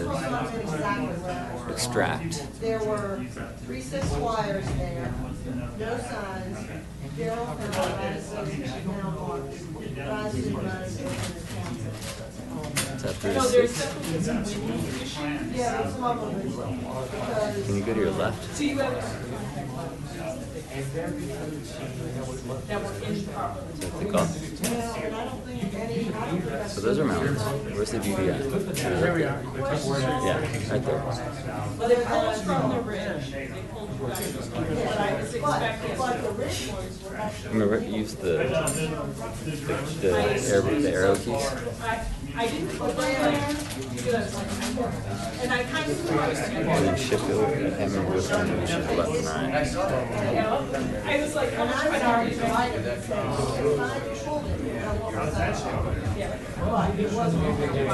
I saw that player.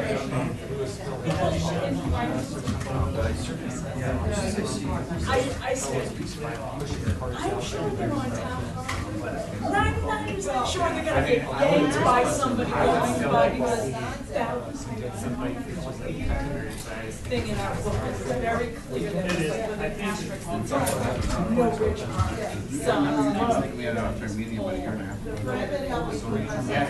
You flip around from center point. Yeah. So there's Marshall looking back from center point.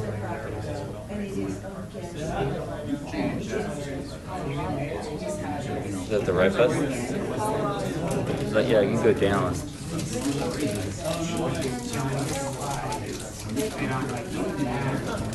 It's shift. And yeah,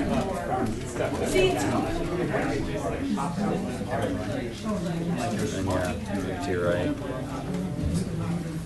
And maybe up so maybe up a little from there.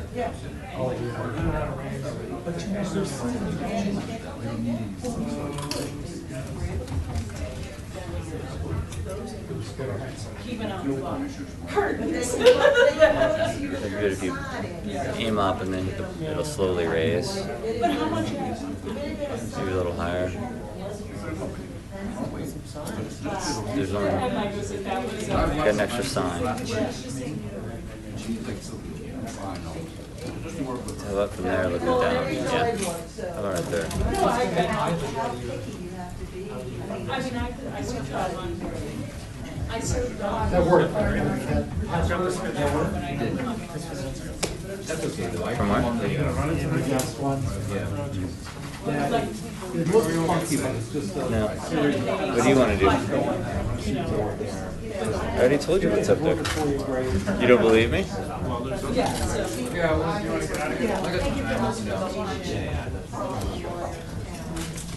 We don't have all those trees. Not yet, but you will, right? Oh, we got the hotel. Yeah, next week. We got Starbucks. We like the amount of candidates so far. Oh, you put the trees on the other side. The good side? The park side is the good side, right? We shouldn't talk. Yeah, you can just minimize this. You bring it up when he's here and then turn it off. Yeah, just minimize. When you come in, One more. you can get invited to Teresa Clark's thing, because we don't, people on our street and invited to It's all of it. Everything that was in the packet is not just one big file.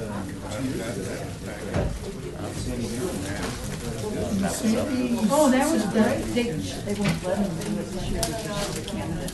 Her attorney from her homeowner association told her that because she's a candidate, they can't do the form. She sent out an email, I think, at the community room. Sports table. At the sports, yeah, so they're doing it over there now, yeah, but it's crazy that they said. Well, you know, when the very first time I ran, so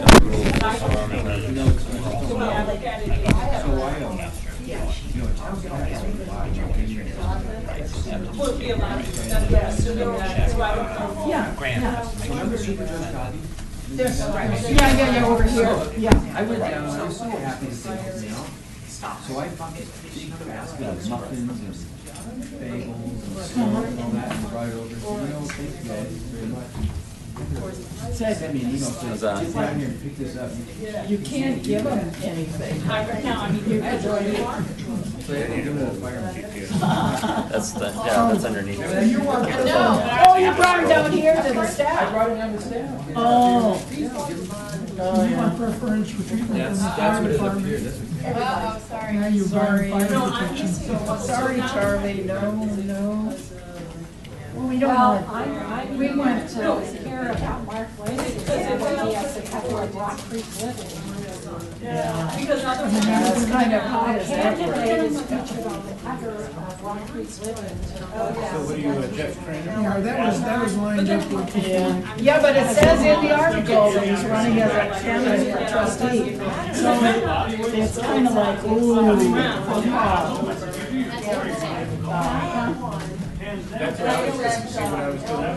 Someone should have helped him with that.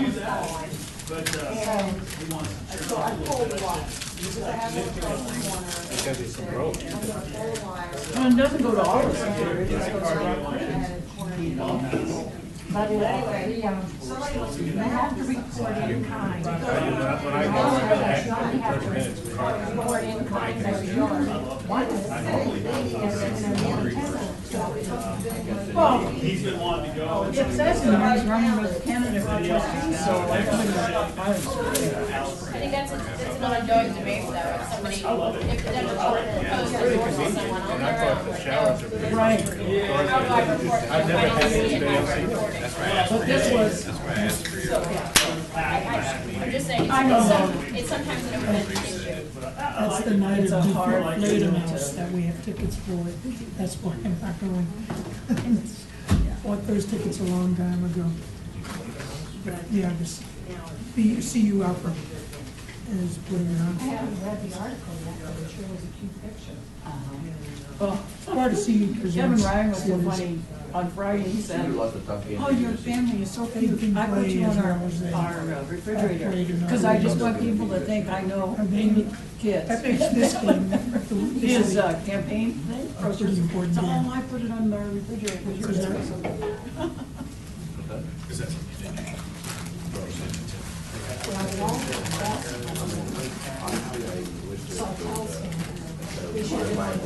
Oh, I know, yeah, or, horse and hound or something, or dresser, yeah. You don't have to worry about it. Certainly, there are two more qualifications. Sure, they're just not running. My question is, why would anybody run? Oh, you got the insurance and everything. It's kind of hard to get that question. Uh-huh.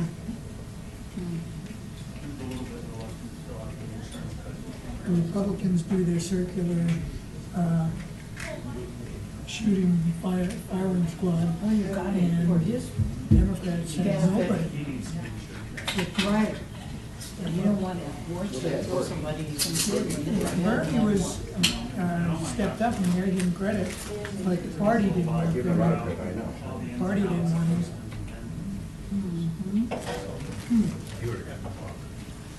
Yeah, just the idea.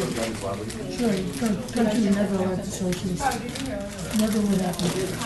More positive, than the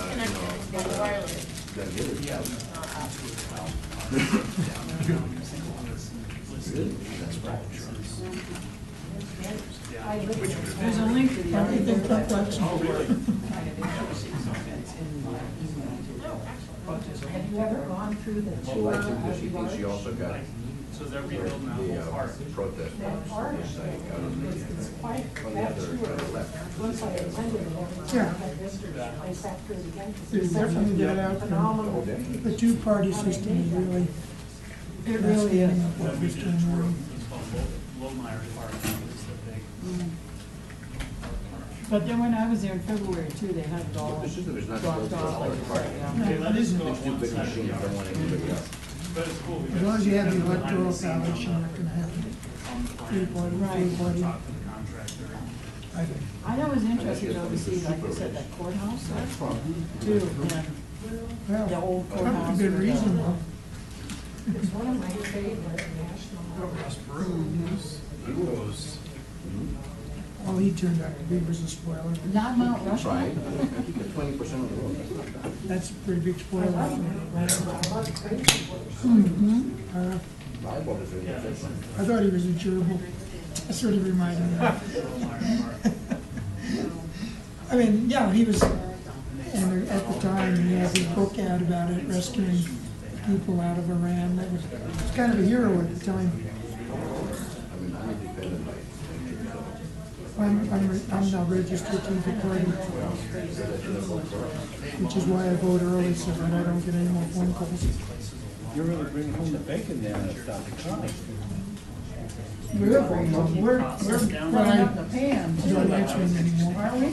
I have caller ID, and if I don't recognize it, I don't answer it. If I don't leave a voicemail, I know I what don't else call we have it. to get from them. I want to get that bridge over the River Kwai here, over to Roosevelt. So that's the next thing, when you work on, I've had my voter they told me, people, and Dr. Cog, that bridge can be funded the next round. What's amazing though And is, I don't do it. if you vote early, they know you voted Right right. next round.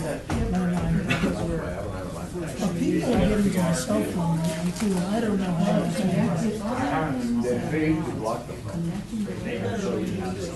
Because I'm on the no-call list, I'm getting commercial calls on my cell phone. Mostly getting commercial That's what calls from people that are. Call them, leave a message, they call you just back.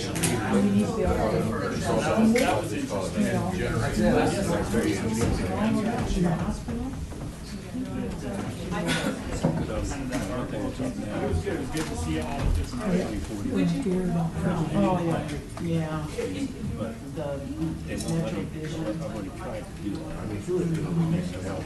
That's just a local. Well, maybe you should. I don't really want to call. I'm scared. Until it happens, I'm scared. I'm scared to death of that. Seriously.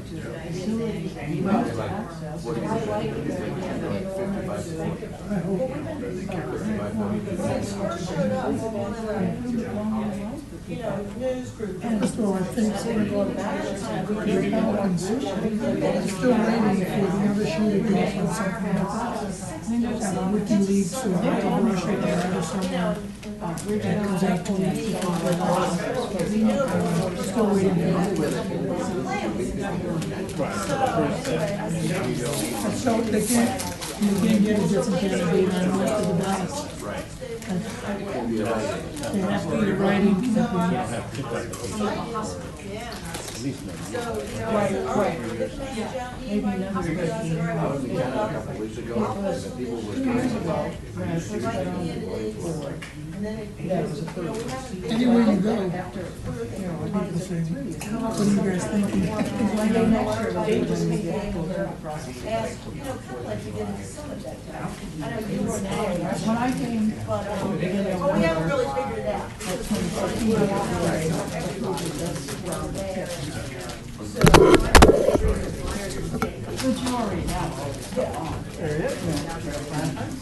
He does business in Russia, he better not run for president. So we'll see. It might be the nine of us and nobody else. He's right on the, he's in the shelter. Well, I Right think on the yeah, edge of like when they did the forum. Do you ever want to go? Chile is best. They didn't like the Chile. It's horribly polluted. People are getting waste and what have you. So now I got lucky the last 5 years. So we can certainly do another one. We just need to have Okay, let's go ahead and get restarted. We're restarting. Thank you. All right, let's talk about the art working group. Well, the next meeting of the art working group's end of October, like October 27th or something. But I think Patrick should lead off this. He was just telling me about this meeting he attended. So Katie and I both had just a little bit of follow-up discussion on trying to determine what are best next steps for the formation of some kind of art group and looking at opportunity areas and evaluating all possibilities, not just kind of the bronze sculptures in town. But we had the opportunity to chat with just a handful of other jurisdictions, including Louisville across the street, about what they consider culture and art, everything down to their special events, concerts in the park, traveling art installations. Pop-up art installations are becoming very popular. We had the opportunity at the previous conference just to chat with some folks about possibilities. I guess a lot of jurisdictions will trade art back and forth with each other, using the committee to help create themes and ultimately kind of master plan ideas or create, say, for 4 or 5 years, we want this type of art theme in town. So I think that there's a lot of diversity out there and a lot of opportunity.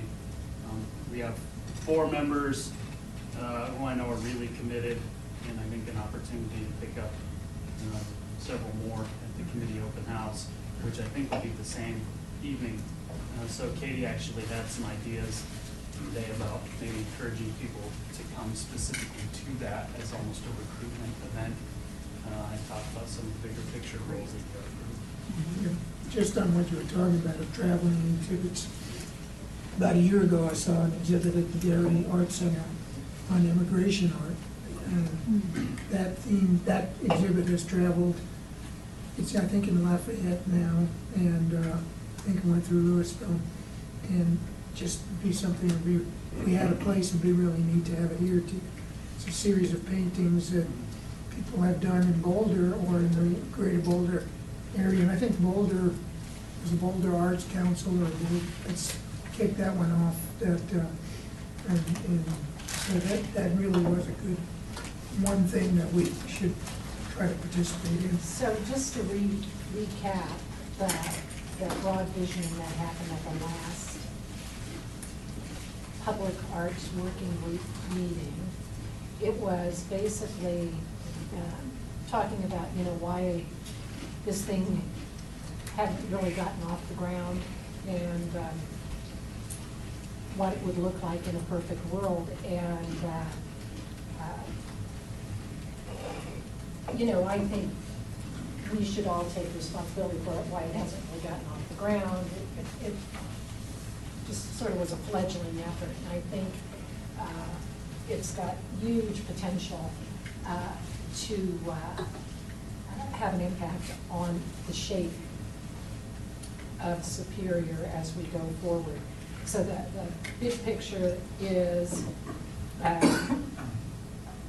somebody threw out the name Superior Cultural Arts Advisory Committee, and with sort of a broad goal of cultural events, arts type of things, and public infrastructure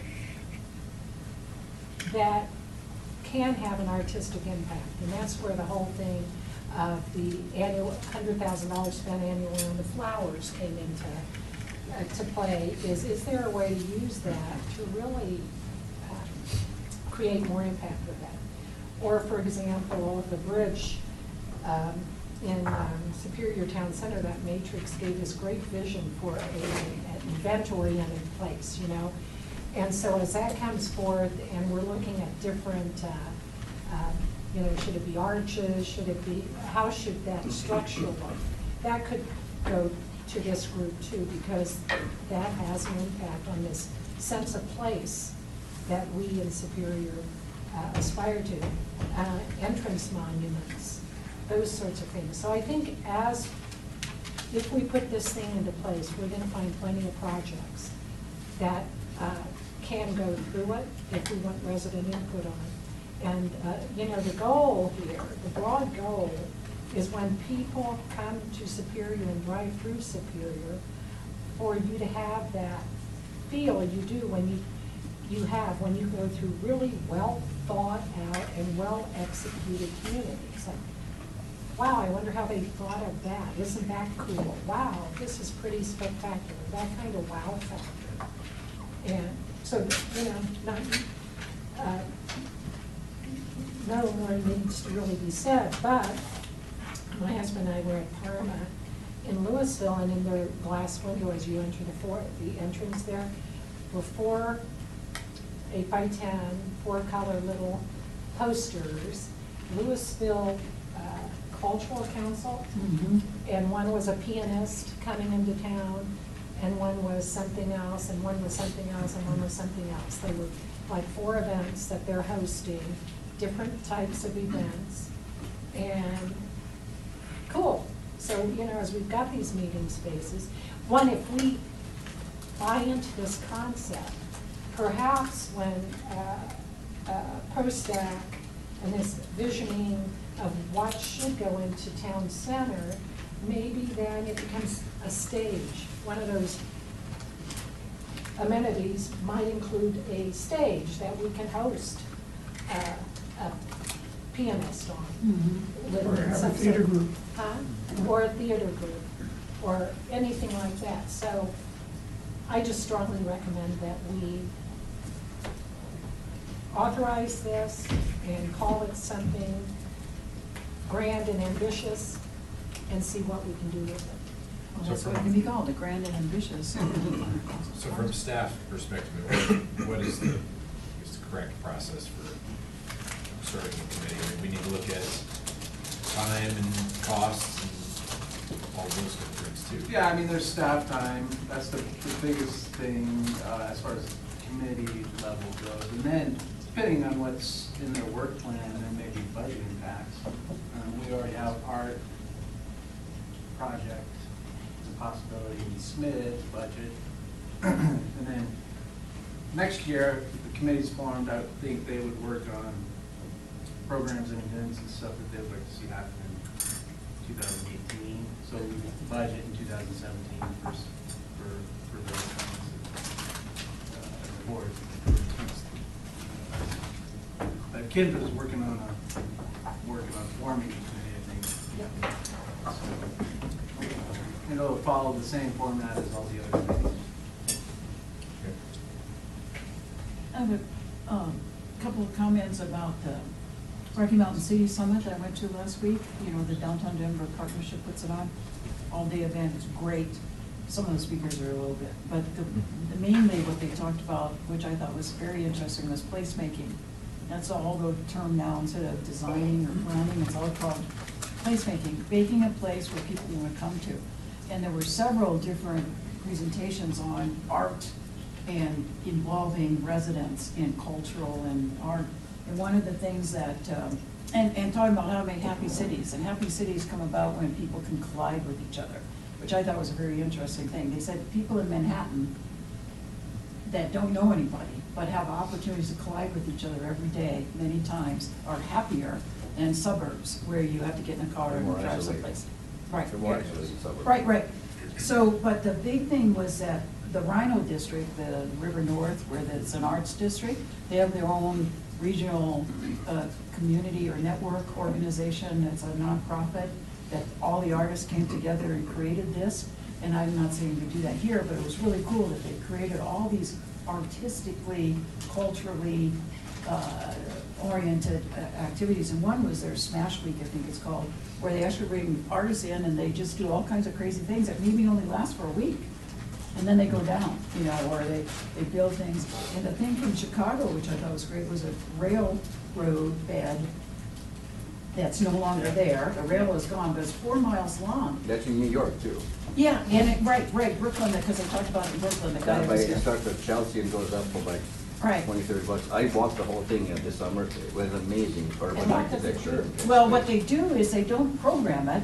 What they do is every so often in Chicago, like every quarter or every month, I don't know how often it is, winter and summer, they just say, today's the day, we're gonna have processions along this railway. And people come out and then they make an opportunity where you can come and make a mask, your family can come and put together costumes, and you show your family spirit, your cultural spirit, and then there's vendors that come and sell. It's not organized, it's not like creating the Chili Fest or you know, or something like that. It's just really more an event. It's a making of a place where people can get together. And they showed pictures, it was fantastic. And then they said, you have to give back your public spaces, including your streets, to the residents every so often. You give back your public spaces, which normally we think of as infrastructure and never touch them, but you have to give them back to the community. That's why farmers markets work. Right, exactly. 3 blocks, 4 blocks or whatever, you get a plethora of citizens to go and shop and, you know, Right. interact with vendors and so on. Right, so I say, so don't think of art being just a sculpture. It's really, how do we make a place where people want to come together and get happy? It's kind of what it came out to be. And they said, they even showed in, this was in Toronto, but they showed 2 identical intersections, which were 3-way intersections, not, you know, coming in like this, not 4-way, but they had in 2 different parts of Toronto, or Calgary, I don't know, one of Canadian cities.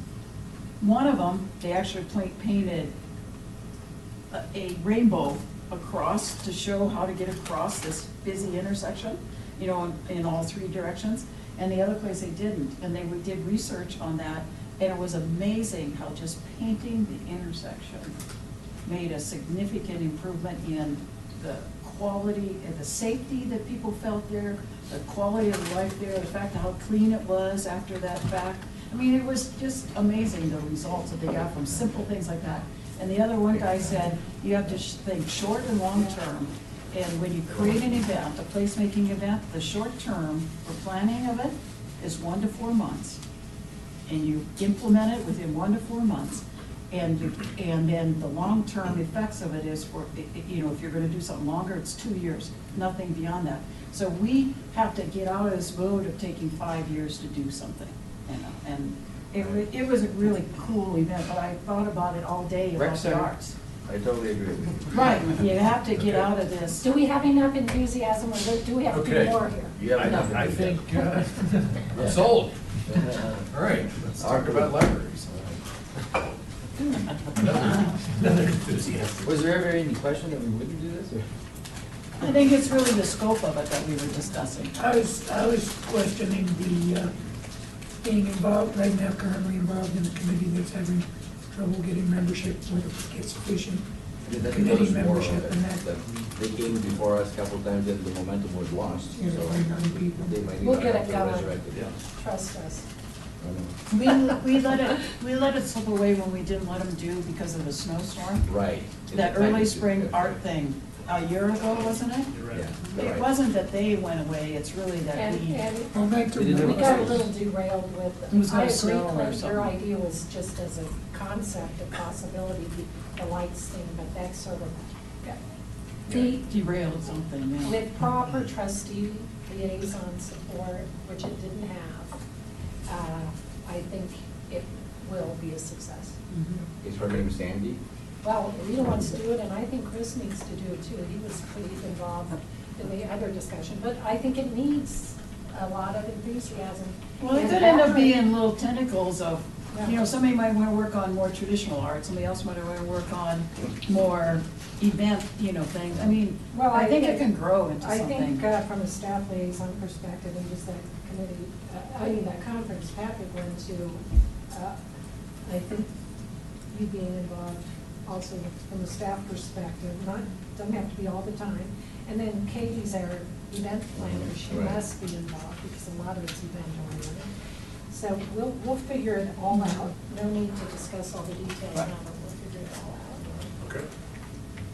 All right, library board representative. So in our memo, it said that the library is okay with us having a resident be the voting member and a board member be the liaison.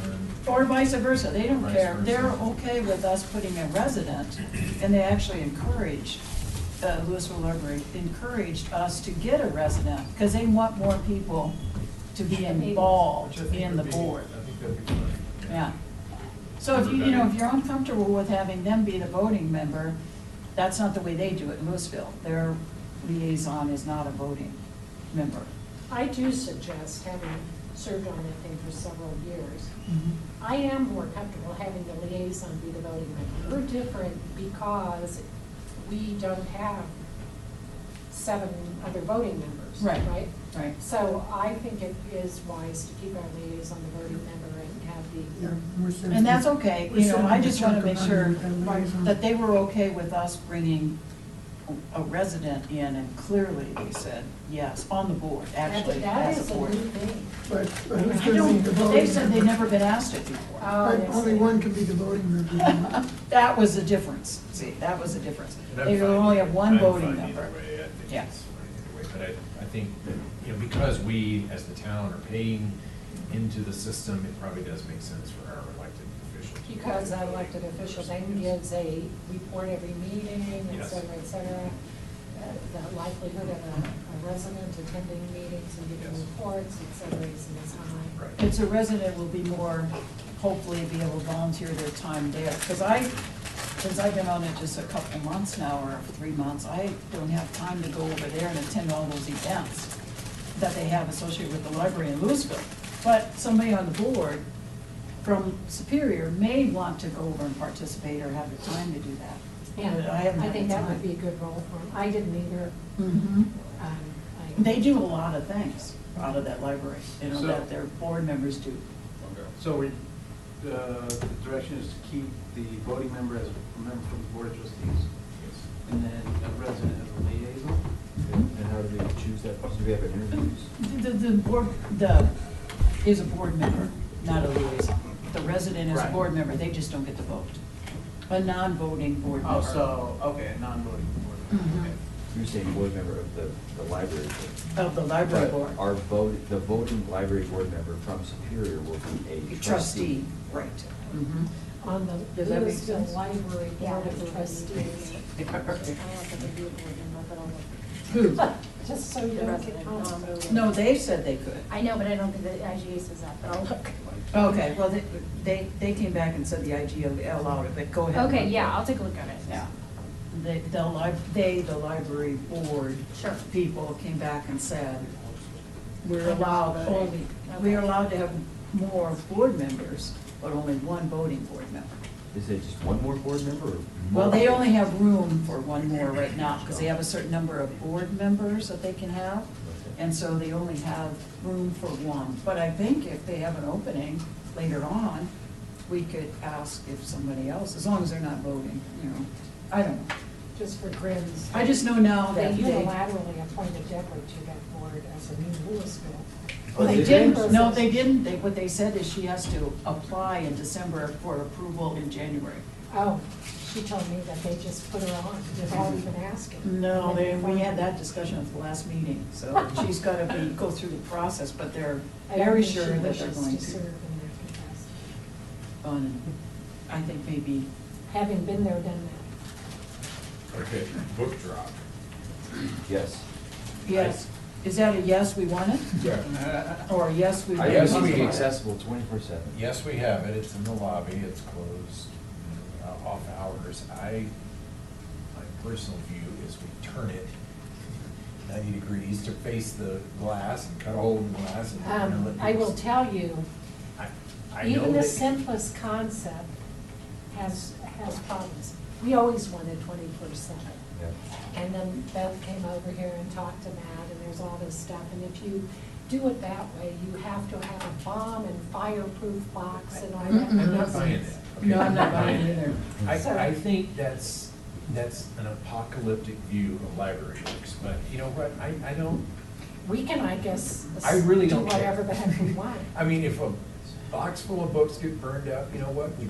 When was the last time that happened in any library? Exactly, I mean, I just. Another choice is Never. rather. It was than- in 1939 or 40-something in In Germany. Nazi Germany, Yeah, right, right. exactly. Well, it also Another thing happens is in mailboxes. putting a weatherproof box out under the overhang outside. just Remember, we so did that, we it's there. pushed for that, to have the weatherproof box outside and. It was a big deal getting it to begin with, and we had to give in. Well, here now, So from now- what, my conversation with the last 2 meetings I've gone to, is that they've pretty much said, you do it, you have it, you run it, you pick up the books, you bring them back to us. And that's why I said, why do you in Louisville then get to tell us how we manage our own book drop? And so they said, go ahead, do whatever you want. Yeah, I know capacity's been brought up as an issue, but I mean, there's plenty of room out there to make the thing bigger, that way there's no, I want it to be a staff neutral thing, and I want it to create more staff time, and I want it to create more cost, but the whole purpose is just something that's more convenient for residents. And Well, who transports it from here to? Our staff does. Yeah, once a day, but they won't do it on weekends. But that's the same. Yeah, we won't do it on weekends. No. We'll put a disclaimer on. And there that was that another says- reason not to have it outside, because silly residents, if it's filled, then stack the books outside in the elements. And that was, the logical place to begin with, just to go back, was right on that same drive-by where you put your ballot and you put your utility payment, put it right there. That was the logical, so you could just drive by, you didn't have to get out, whatever. And there were all kinds of things, full boxes and whatever, and then snow, because you have to open that thing up and pull out the tray or something.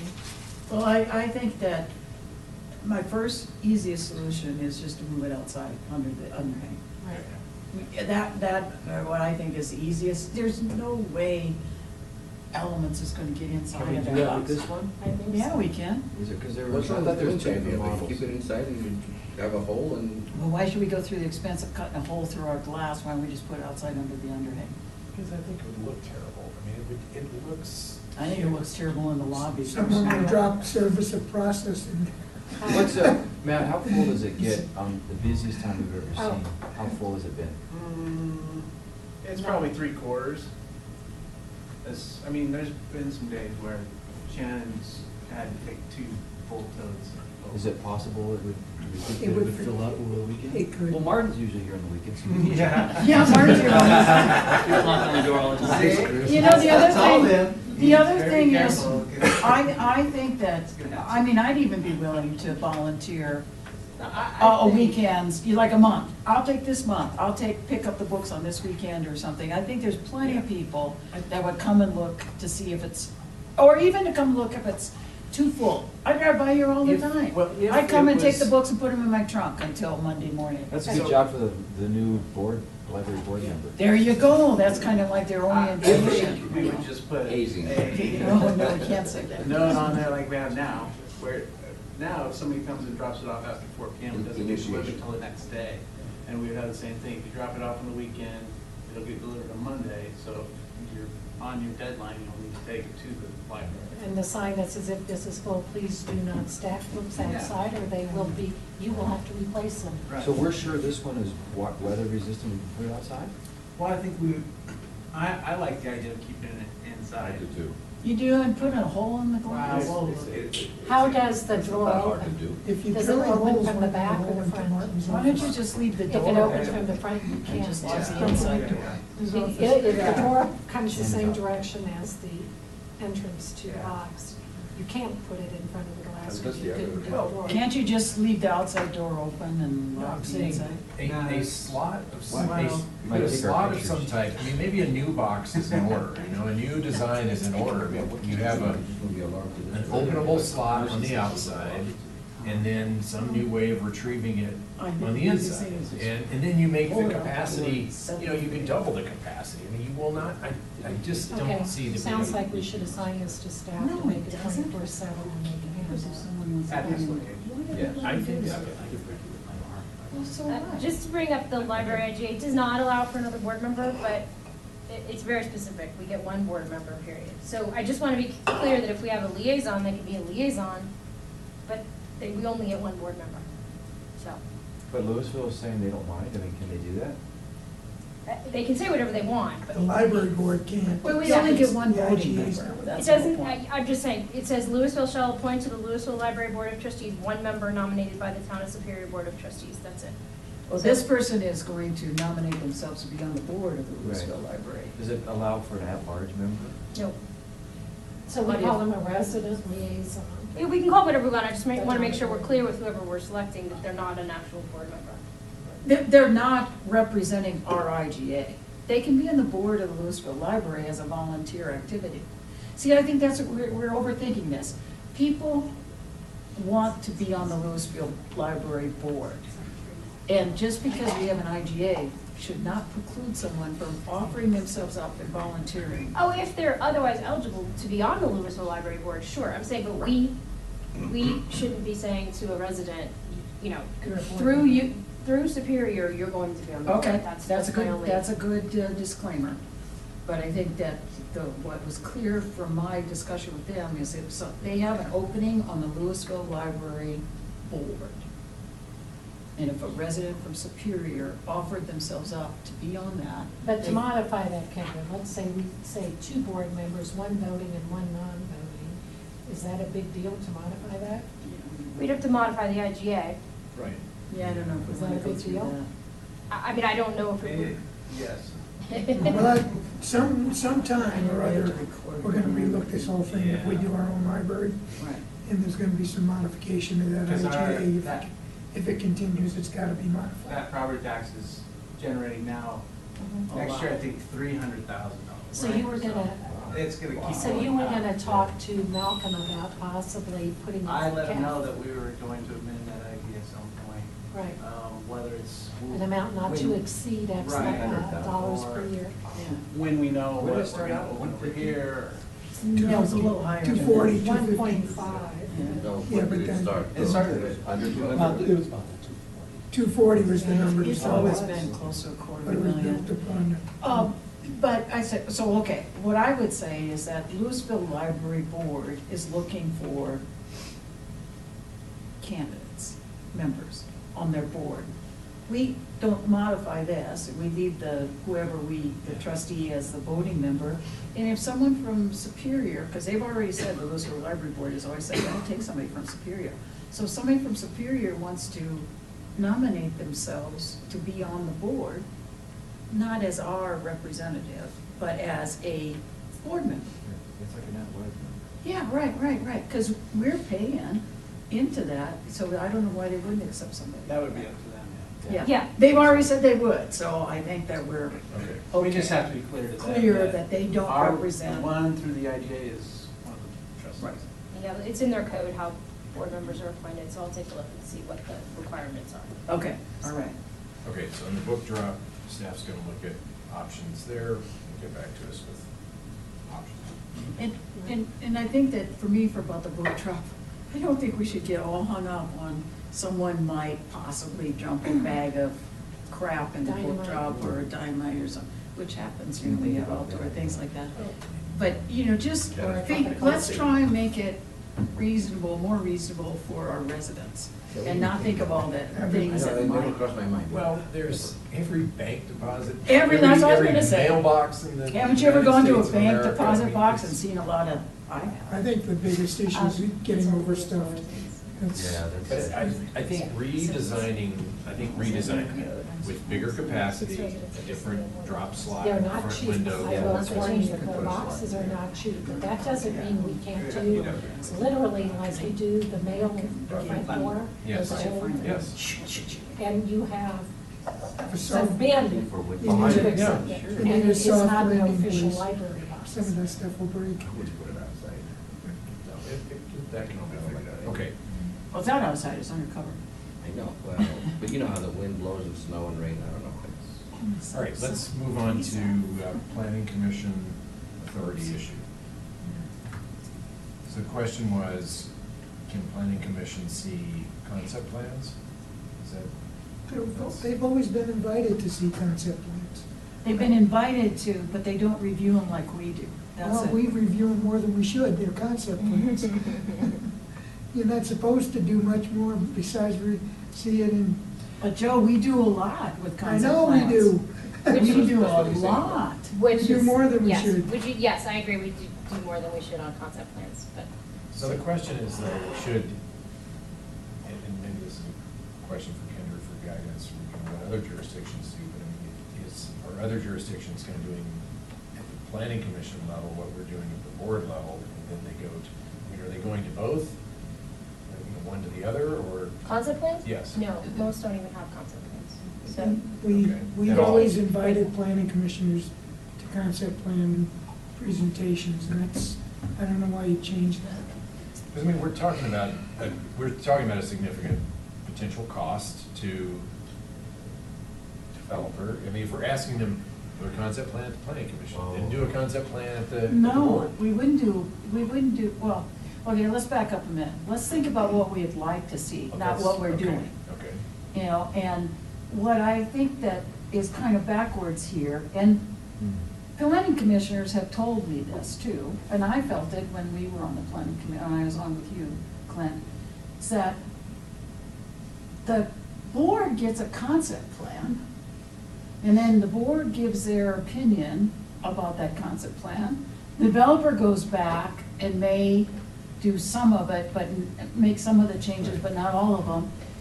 And then they take it to the planning commission as an FDP, and the planning commission kind of goes, well, disconnect, you've already talked about it with we've already shown this to the board, and what they've said is that, some planning commissioners have said, that they don't feel the planning commission has anything to say about it, because what they do then is say, well, we'll just put this back to the board for them to decide.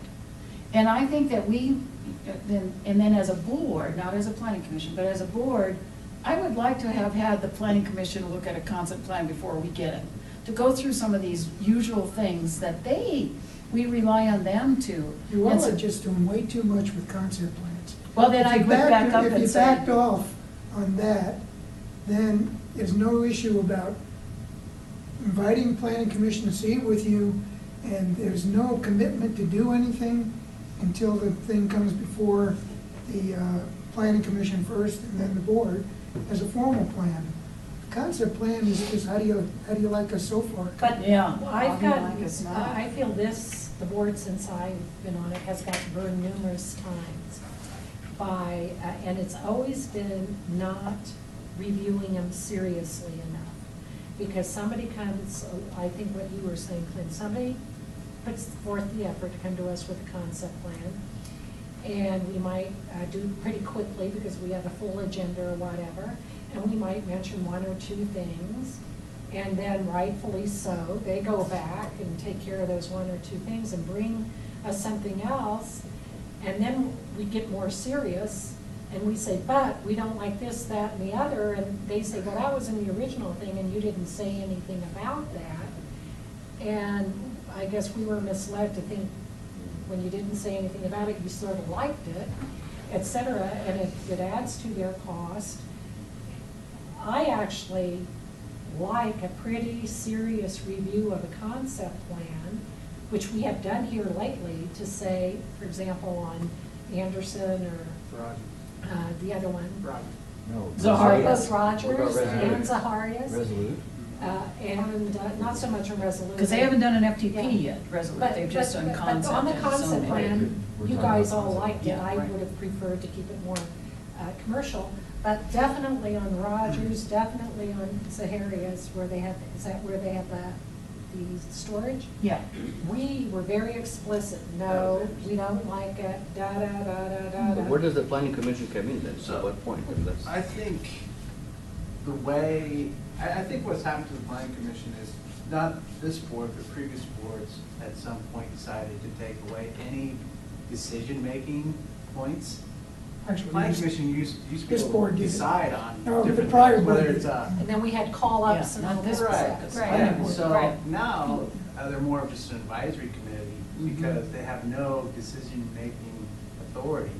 I think if you wanna empower the PC and get them more involved, you give them back some of those powers to make decisions at certain levels on certain items. But the board still has the final say. Always, always. Well, yeah, And so Did you you have to could- vote to call it up? Yeah, you could call it up. So if you give that power back to the planning commission, then you gotta call it up, or is there? Not in every It's not, if you're fine with their decision, Right, then it's. Yeah, that call up was changed when we first got on board, right? Yeah. Well, let me give an example of how I think something went awry in the whole, and this was, let's do block 13, the housing that's been approved now for the Superior Town Center That here. shouldn't have gone from concept to final On development. Promenade, yeah. Right. That should not have. So been- that's what happened. We got the concept plan, 3 builders are out here, plus the RC Superior as the applicant, but they really weren't the applicant, because they weren't building it, the 3 builders were gonna build it. We saw concept plans, very detailed concept plans, we liked them all. And then we sent it back to the, then we sent it back to the developer, said, go back, go forth and conquer, create something. Then the developer brings it to the planning commission as an FDP, which is quite a bit different than the And concept plan. With 3 times the amount of stuff that was in the original. concept. Exactly. 4-story buildings, 0 setbacks that weren't there, smaller roads in between. And then the planning commission's like going, well, because they got the presentation that said, I'm not blaming the planning commission, I'm just saying the presentation by the applicant and staff said it's been presented as a concept plan to the board. And then they reviewed it, had a couple of questions, the planning commission, and then they came back and said, oh, moving on. Unanimous. Moving on, unanimously moving on, and let the board decide. And then we get it and say, wait a second. So what's the next step there? I mean, that's our process. There's a PD that's approved, you have a concept plan, and then they present the concept plan. They can decide to come back for a follow-up concept plan if they want, or they can decide, we got the feedback we wanted, we're gonna put our final development plan together and submit it. Well, I think that in that case, if the concept plan had gone to the planning commission, and the planning commission looked at it, instead of us first, and then the planning commission says, well, here's some things that don't fit with our town and with what we think, and, send it back, and then they come back with an FDP, and then they look at it, the planning commission, against what they already had looked at for the concept plan, and then they should bring it to us. And then we look at it based on their recommendation. But you're saying that they should see the concept plan, make suggestions on it, then have an FDP done that comes to the board, we never see the concept plan? Until we both see it. Oh, okay. You can have it either way that you just described. In other places like Boulder County and Boulder City, the planning commission takes like 18 months to Well, get they something have a through. different process. I'm not saying that, but that we should do that, but to get through the planning commission takes a lot. In our case, we've already looked at it as a board. It's almost like rubber stamping it. Right, and they It think does- that very they can't disempowering. make any changes to Right, it. right. And I would like them to actually go through it in very excruciating detail with the developer. Are we wanting, are you suggesting that we're gonna go back to the model where they do have the voting power and we would then call up things that we want I to have see? no idea, I just want to have them look at concept I plans. think it should be clear to everyone at a concept plan that nothing is binding coming out of that. And they, you know, that, we're supposed to have a final development plan review that is a quasi, Same thing with that? Yeah. Concept plan presentations are not subject to public hearing, not subject to public notice. They're much disfavored by all municipal attorneys because they're just rife with risk. Well, because- we put too much emphasis then on that. Yes, I agree, Exactly, that's I what I'm agree, saying. I agree. Can this whole conundrum be solved simply by requiring, to the extent possible, that the planning commission attend the board meeting component when a concept plan is presented, so they're in the room and they hear? Well, I think they should see a concept plan, because they're our first line So, of You review. mean it goes to them at a meeting, is what you mean by? Yeah, because Because they none get of them look copies. at it now. I haven't found one person that looked at a concept plan and came to the meeting where it was gonna be discussed at the board. Have they ever gotten an invitation Right. extended to them Right. to please come hear this concept? Matt plan? says that happens, that's the normal They course of events. Get the materials. I remember going to several. I did too, Yeah. but there was always an invitation. Planning commission, this is coming up, you're invited to hear it, and please. But I've never, since I've been on the board, I've yet to see someone from the planning commission come to review a concept plan. I'm not criticizing anyone, I'm criticizing the process. And I think that we've got, because we get the concept plan, and then we put too much weight on it as board members. I know I did. When I saw that block 13, I'm going, wait a second, this is not what we saw in the concept plan. And then we even put it up there on the board, and we go, wait, how did this turn from this to this? I mean, the big question is, do we want to empower or disempower the planning commission? We need to answer that first. If we want to empower Well, them, then we got to change the process a little bit. this is a different aspect of the whole question. I've brought up numerous times that we need to more seriously consider how we put people on the planning commission.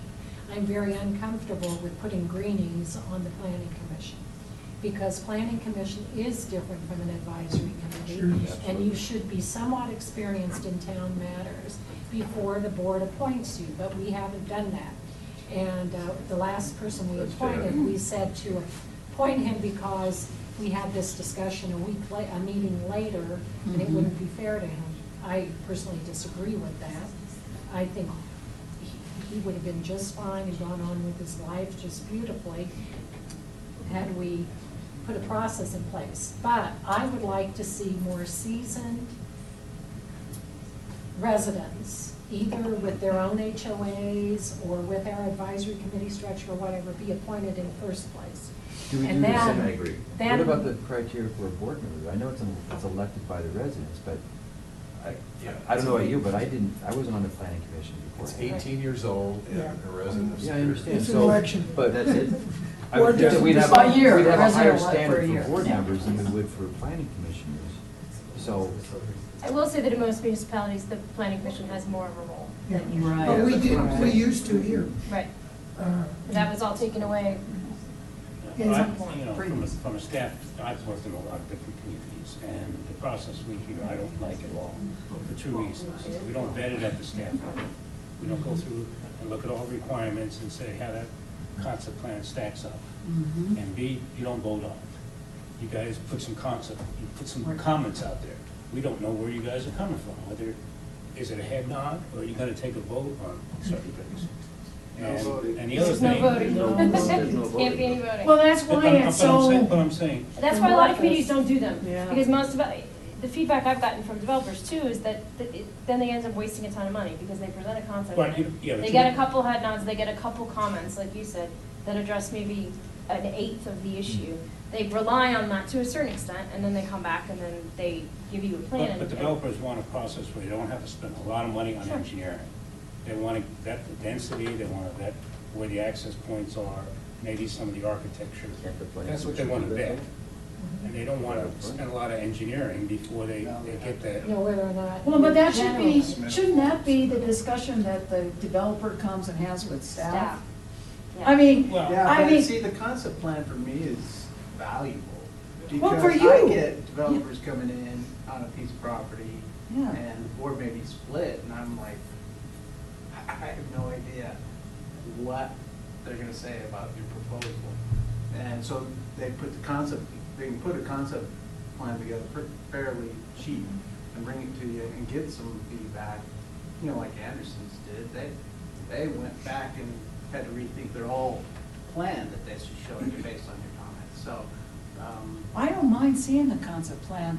I just would like the planning commission to see it first and maybe answer some of these questions, like you said, you know, even staff doesn't review it, do you? Or do you, is that what I just heard you say? Sometimes we get a real, we never write a memo to say how we feel about it. No, I mean, no, and then, so I think that. So Rita, you're saying have planning commission see the concept plan first, they make recommendations, then they Right. modify the concept You plan, then they just bring the elevate- concept plan to that's your us. plan. If they want to. You're elevating it beyond what it If should they be. may find enough from the planning commission to go back and do an FDP.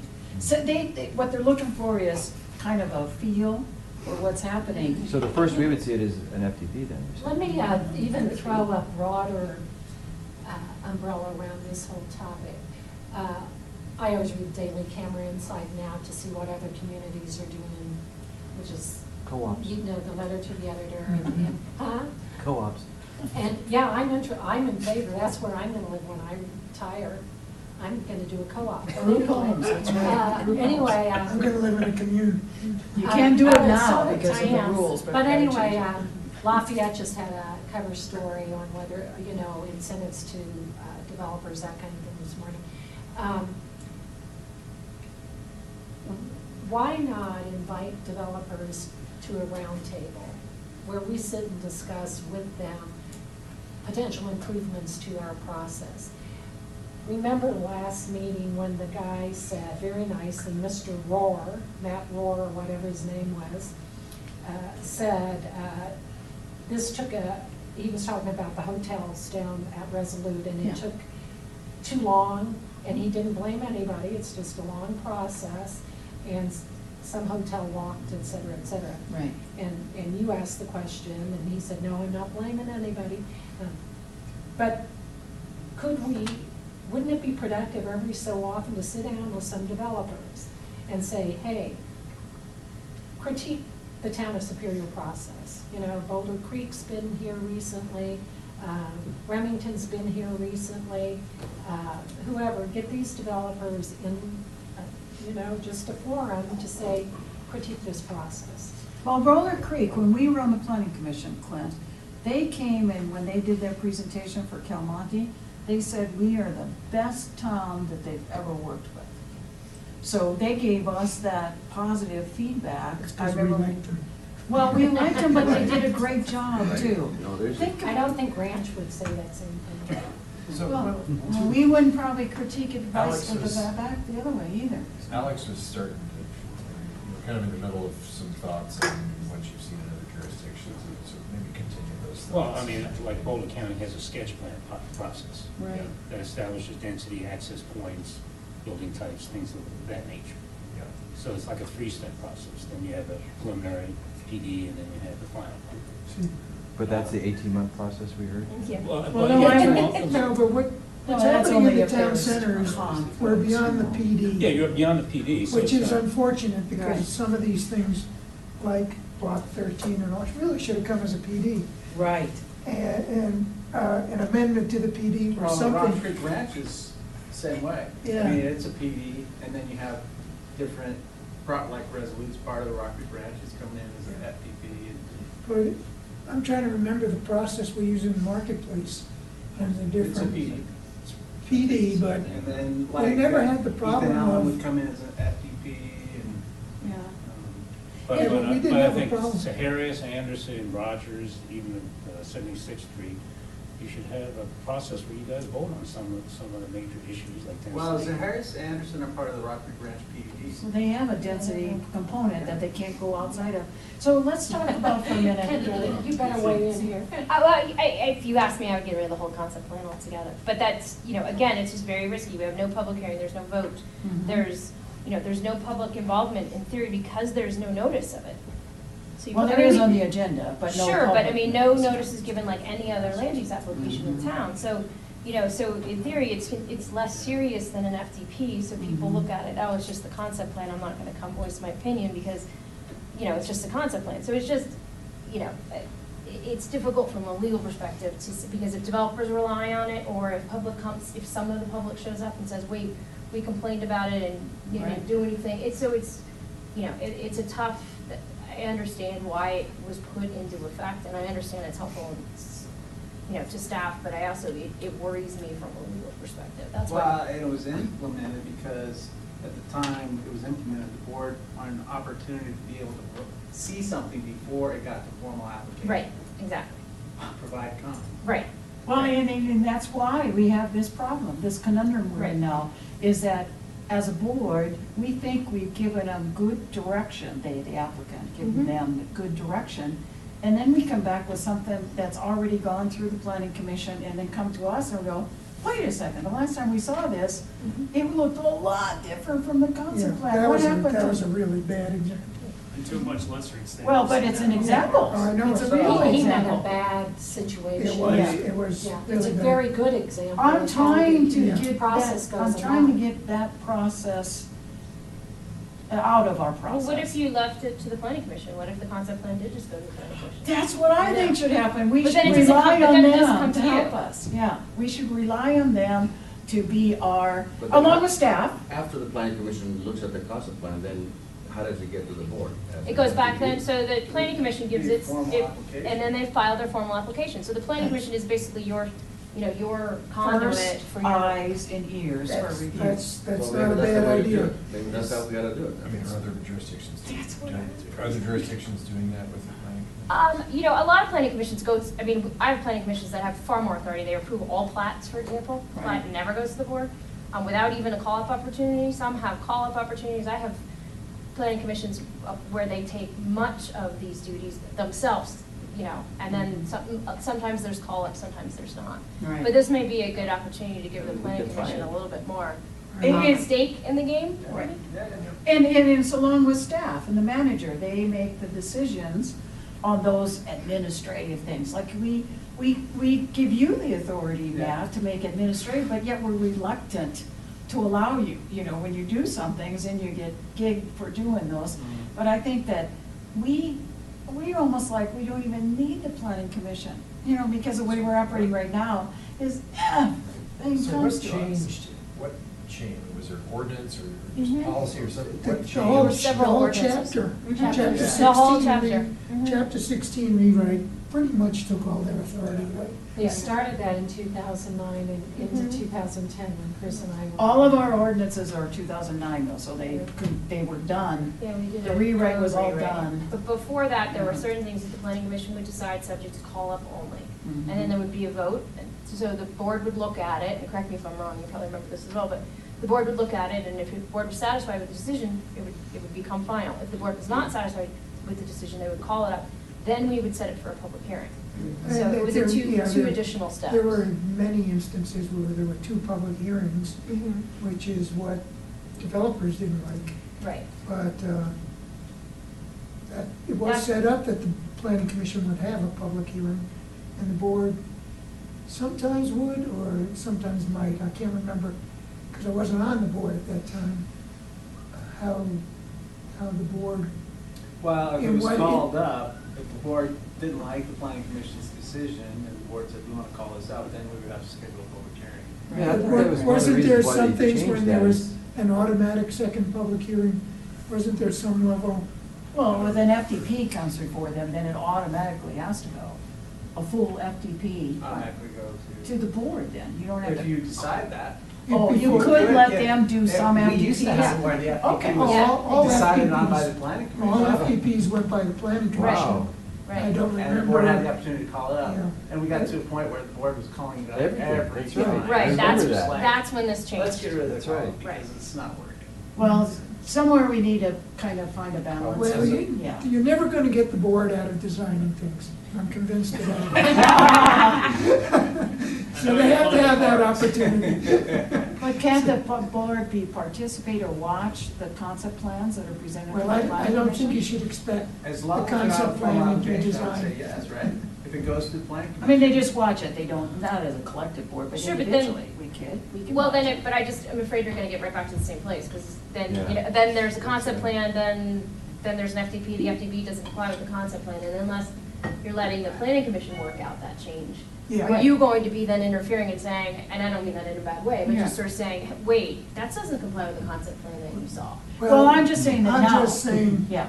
why I like going back is that would almost automatically reduce the authority of what a concept plan is. Right. And then the board, feel free to redesign at the final development Sure. plan Mhm. level Sure. after the planning commission makes its recommendations on the FDP. And then pretty soon the planning commission will figure out what may make it pass the board, you Because know? I Do we have to really, change chapter 16 then again? Yeah. Yes, Yes, but we it's will. not that difficult. But No. the other thing you could do is, I think, maybe if you improve the communication with the planning commission about what you want to see in applications, perhaps, based on your comp plan, but I think this all then goes back to your comp plan. Right. And whether, then maybe the planning commission has a Well- better idea of what it's to hard to deal with approve. the design part, which is a big piece. Right, that's the Yeah. problem, Right, yeah. right, right. I think this current board is gonna wanna have a hand in every project. Oh, yeah, Design every every project. board has This one current hand. board ceases to exist pretty soon. But every Or board, maybe it's a new one. No, I think even the new board coming up, every right? board wants their But I've hand in asked it. some of the planning commissioners who are candidates now about this process, and many of them are frustrated. Well, I have to say. Because we don't give them any Reading this responsibility. today was very instructive because of the focus on the comp plan and the responsibilities of the planning commission to that comp plan. Well, they really should be maybe looking at that every year as part of their I've said this annual work before. plan. Yes. But I didn't understand it probably Right. because I hadn't read this. And they're supposed to review it every 5 years. Yeah, but they should be really thinking about comp plan types of issues as their work plan every year, Mhm. where we haven't gotten to that. The thing about the comp plan is, a lot of those properties have use by right of plans approved on them now. I Right. mean, we're talking about the 76th Street properties, four of those properties. And Bojack would be the only properties that don't have. Zaharias and Anderson don't have. They're use in the by- Rock Creek Ranch PUD, so they. Zaharias, what is, it, It's but it's some at, RAC. yeah, so it's looking to change, Mhm. Yeah, they're looking to change. so. Well, anyway, I think that we should improve and give more review authority to the planning commission than they currently have. Because right now, it looks like to me and feels like to me and to others that I've talked to, that they have no say. They're just moving it on unanimously to, and the other thing that right. So since this is gonna require some change to the code, let's bring this back in November, December, where we can fit it in. New board gets to weigh in on it as well, and yeah, I'm open to the idea of concept plans going to planning commission And then they can have meetings, you don't need empowering to them cancel them all the time, because they have something to do.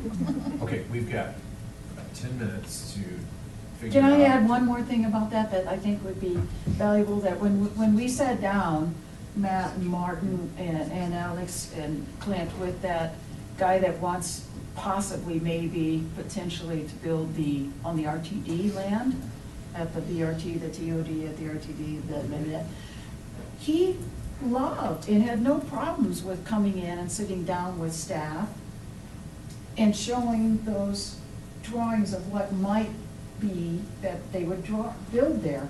And I said, do you have any problem with showing us this vision view of the apartments that they might put there?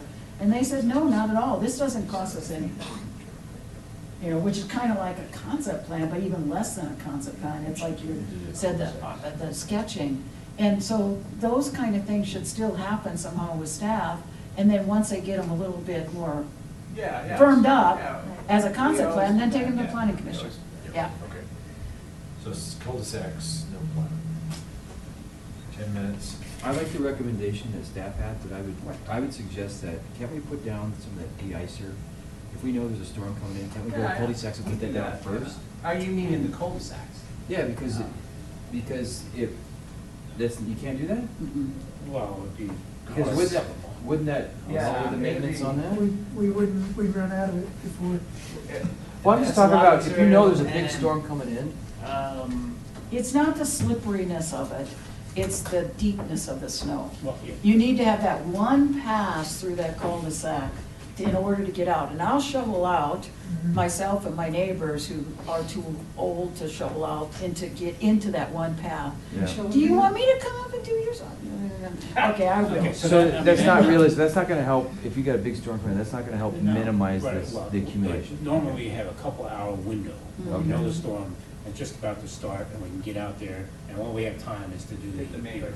the main roads. Right. I live at the end of a cul-de-sac on Rogan, and I like the staff's recommendation. Yeah. On the other hand, if you never snowplow and get snowed in for a couple of days, I'm like a little kid, I love it. I don't care. I would say the same thing, except if all of a sudden there's an emergency, you had to get That's out. different. And we handle those on a case by case. We'll get a call from dispatch, something saying there's an emergency, we need to get this person out. Right. George will go up there, or our staff, and get them out. And the truth of the matter, no matter how much snow you get, SUVs can get out, sedans can't, if it's a big snow event. Right. Peter? I don't know what the proposal was, in fact, but the one thing I will say, because I live on a cul-de-sac, it's not so much whether the cul-de-sac gets plowed or not, it's that when you have the plows come across the main street, they put a pile of snow in the mouth of the cul-de-sac. It's getting out of the mouth of the cul-de-sac or in and out. It's a And that's where giant the bump of ice snow. forms and stuff. I end up going That's out that there and central shoveling pass. myself Mhm. sometimes Right. because I live on the corner. Because, yeah, you're right, I mean, maybe an SUV will just kind of plow through it or go over it, but sedans, that But is sedans can't very. do I don't know how we're gonna eliminate that, but I'd like to see that eliminated. Yeah. That pile at the end of the. Well, George was saying that, like, I live on 3 cul-de-sacs. We're actually 3, and the one, Wiley Court, he said, I can't even get my big trucks through there because it's too small of a turn. But a pickup with the plow in front can go in there, but As his, long as it's not too heavy. Yeah. Once the snow gets to be too heavy, then our 2 feet small, deep, our yeah. smaller trucks can. but you know, no matter what you do, when you do that one pass through and around the cul-de-sac, by me, you know, they don't clear it out, don't take it in, you just go one lane down, around that cul-de-sac and back out again. You gotta dig out to get out of your driveway. You're gonna have to dig your Well, way out. You're gonna have to do that anyway. Right. Talking of, though what Peter was saying, it's not that hard. The last bad snow we had, Torrey's Peak was fully clear. I had trucks coming down that constantly, not even having the blade down, they just were checking it out. So put the blade down and go in the mouth of that and clear it out and keep going. Go in the mouth of the next cul-de-sac, because we've got like 200 of them or something like that. So rather than taking that straight path back down Torrey's Peak with the blade out. You're right, Teddy, that Torrey's- resolves just what go Peter just brought up. That's Well, what how it come is. you get Torrey's Peak cleared out anyway? So I what, you couldn't would turn the understand blade that. in? Because it's the second one. So It's you that second if this is the one. call, you go in, you just at the entrance. You gotta, but you gotta adjust the blade so it goes out, because you don't wanna, yeah, but if you go in. All right, Okay, next so question. you need to go do it right Well, why don't we allow That's a real item. why don't we allow the streets and maintenance people to figure it out, but I think the one path is. But good. your recommendation. Trust me, they do it, because I'm like, So to be clear, you know, what I'm trying to do is set up categories of storms. And when you have 6 to 12 inches, I think is where we have to go in a little bit and try to clear that out. If it's And- 12 or more? Hmm? 6 gotta to do 12, one 12 or or more, I just want to set up for the major blizzard. Right. And if we have a major blizzard, you know, 12, 18, 20 inches. Right. And if it's. Then we need help. No, if it's occurring in March, we're It's not gonna gonna. melt. Hmm? It's gonna It melt. always melts anyway, I've never had it not. No, always. Oh, no. No, but I mean, I'm talking about Just taking wait it, a digging minute. it out. Just wait a minute. Digging it out. We Go ahead. had a storm in December Snow one year, always 2 feet of melts snow, eventually. and it cost Denver an election. I mean, it was a big deal. Yeah. Because that storm, you know, stuck around for 2 months, and Right. all the side streets, all the Right. residential streets got packed down, and you had sheets of ice. That's right. So that's a storm where we would go in and actually load it, have loaders, and take it out. Unless That's it's like- not an election year. But we Right. we didn't hear in Superior that year, because I was living here.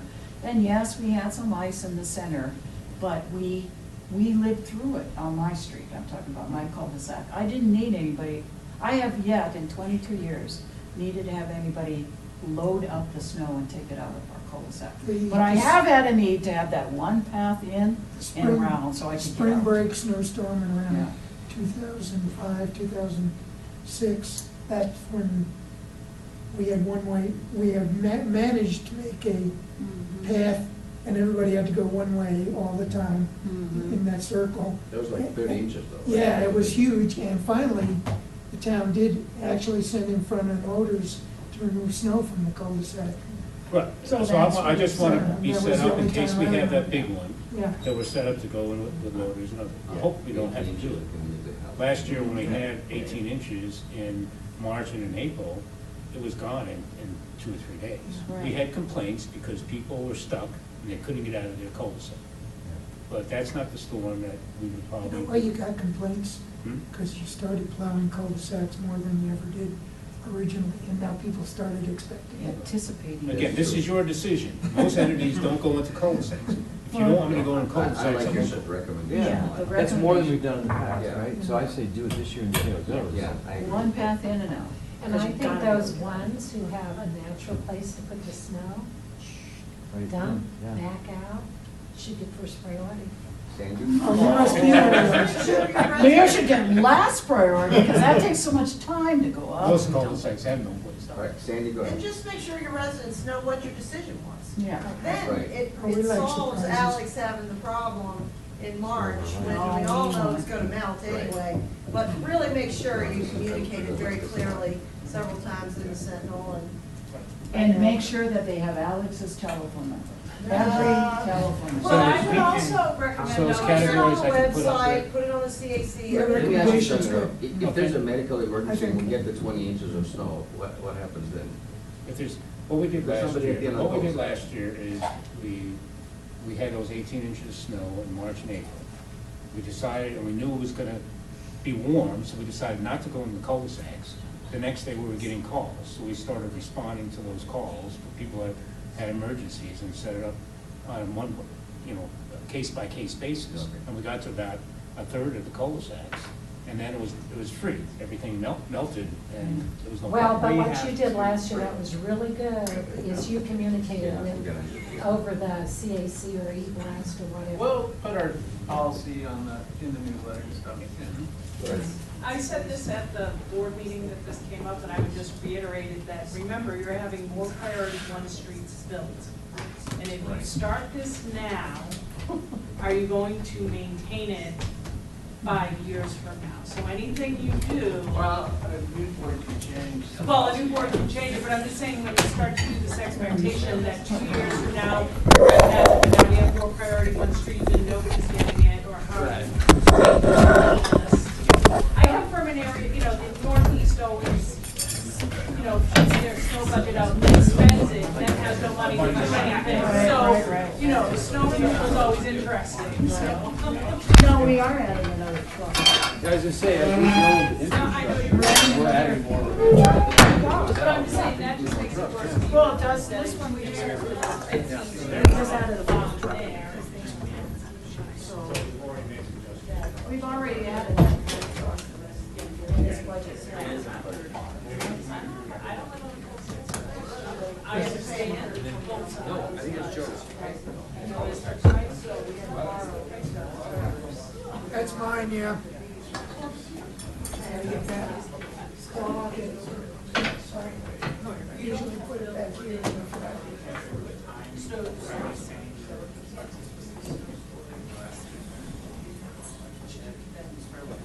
I have a friend who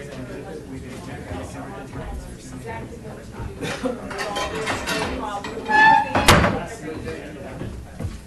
Taking that. spent by October before the snow season starts. And then, Told me. Don't let them look at the summit, because we plow down to snow. Remember that spring break snowstorm? That's the one that still stands out as Or the, that October one is the one that everybody got, it was like 3 feet of snow. yeah, nobody's ever ready for October No, storms. no, and that's. In fact, I'm thinking of getting my snow tires put on. Yeah, no, that's, I mean, it's crazy. I would almost rather that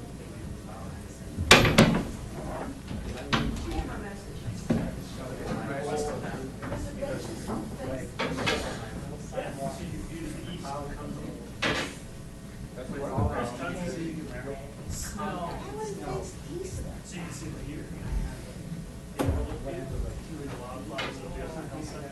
That's probably East side of East side up by, the pavilion at Harvard. So they faced in on Indiana? Yeah. Swear. You can see the views all the way out to Denver on the east. That was the first place. Doesn't mean it wasn't done. I think it'll actually, if you're up there, I think it's pretty nice. So what about views to the west then? Closer up to the seating. And the seating. So can I respond to this woman and say that, Intentional. then the board said they wanted the views to the east? Very distinctly about the stone wall. And then Yeah. barrier and then Yeah. CAC. I think. Oh, but more than anywhere else I traveled today. Size Or, would be you know, from maybe unusual things. It'd be nice and perhaps you could sit and watch the sun. Kind of walk down the open space. Yeah. Yeah. Yeah.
Hey, Hey, Chris. how are you? I'm good, how are you? Good, thanks.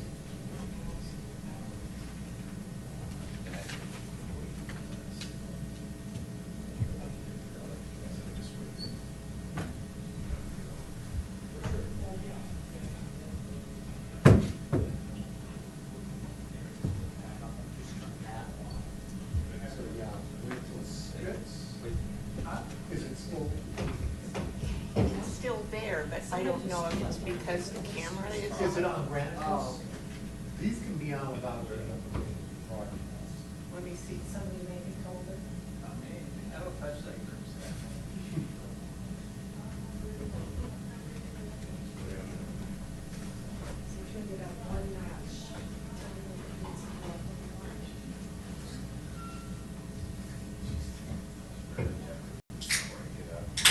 It's still on. Will automatically stop.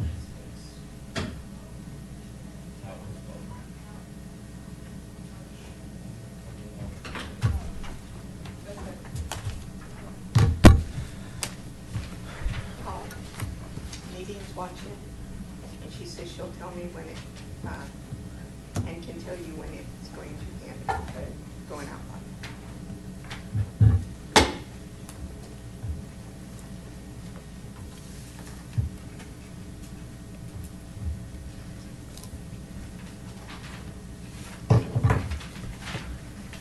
Wait for basketball season. Oh my gosh, you know, there's talk we're gonna be inside the top 20 to start the season. I didn't have to read that. Me too. I'm interested to see. Makes those cheap little tickets even better. If you're smaller but more athletic and more talented. Well, they're smaller because Scott's graduated and, You don't think they're gonna miss him this year? no, I don't think so either. I think the other two big men play better Corey and without him. Russ are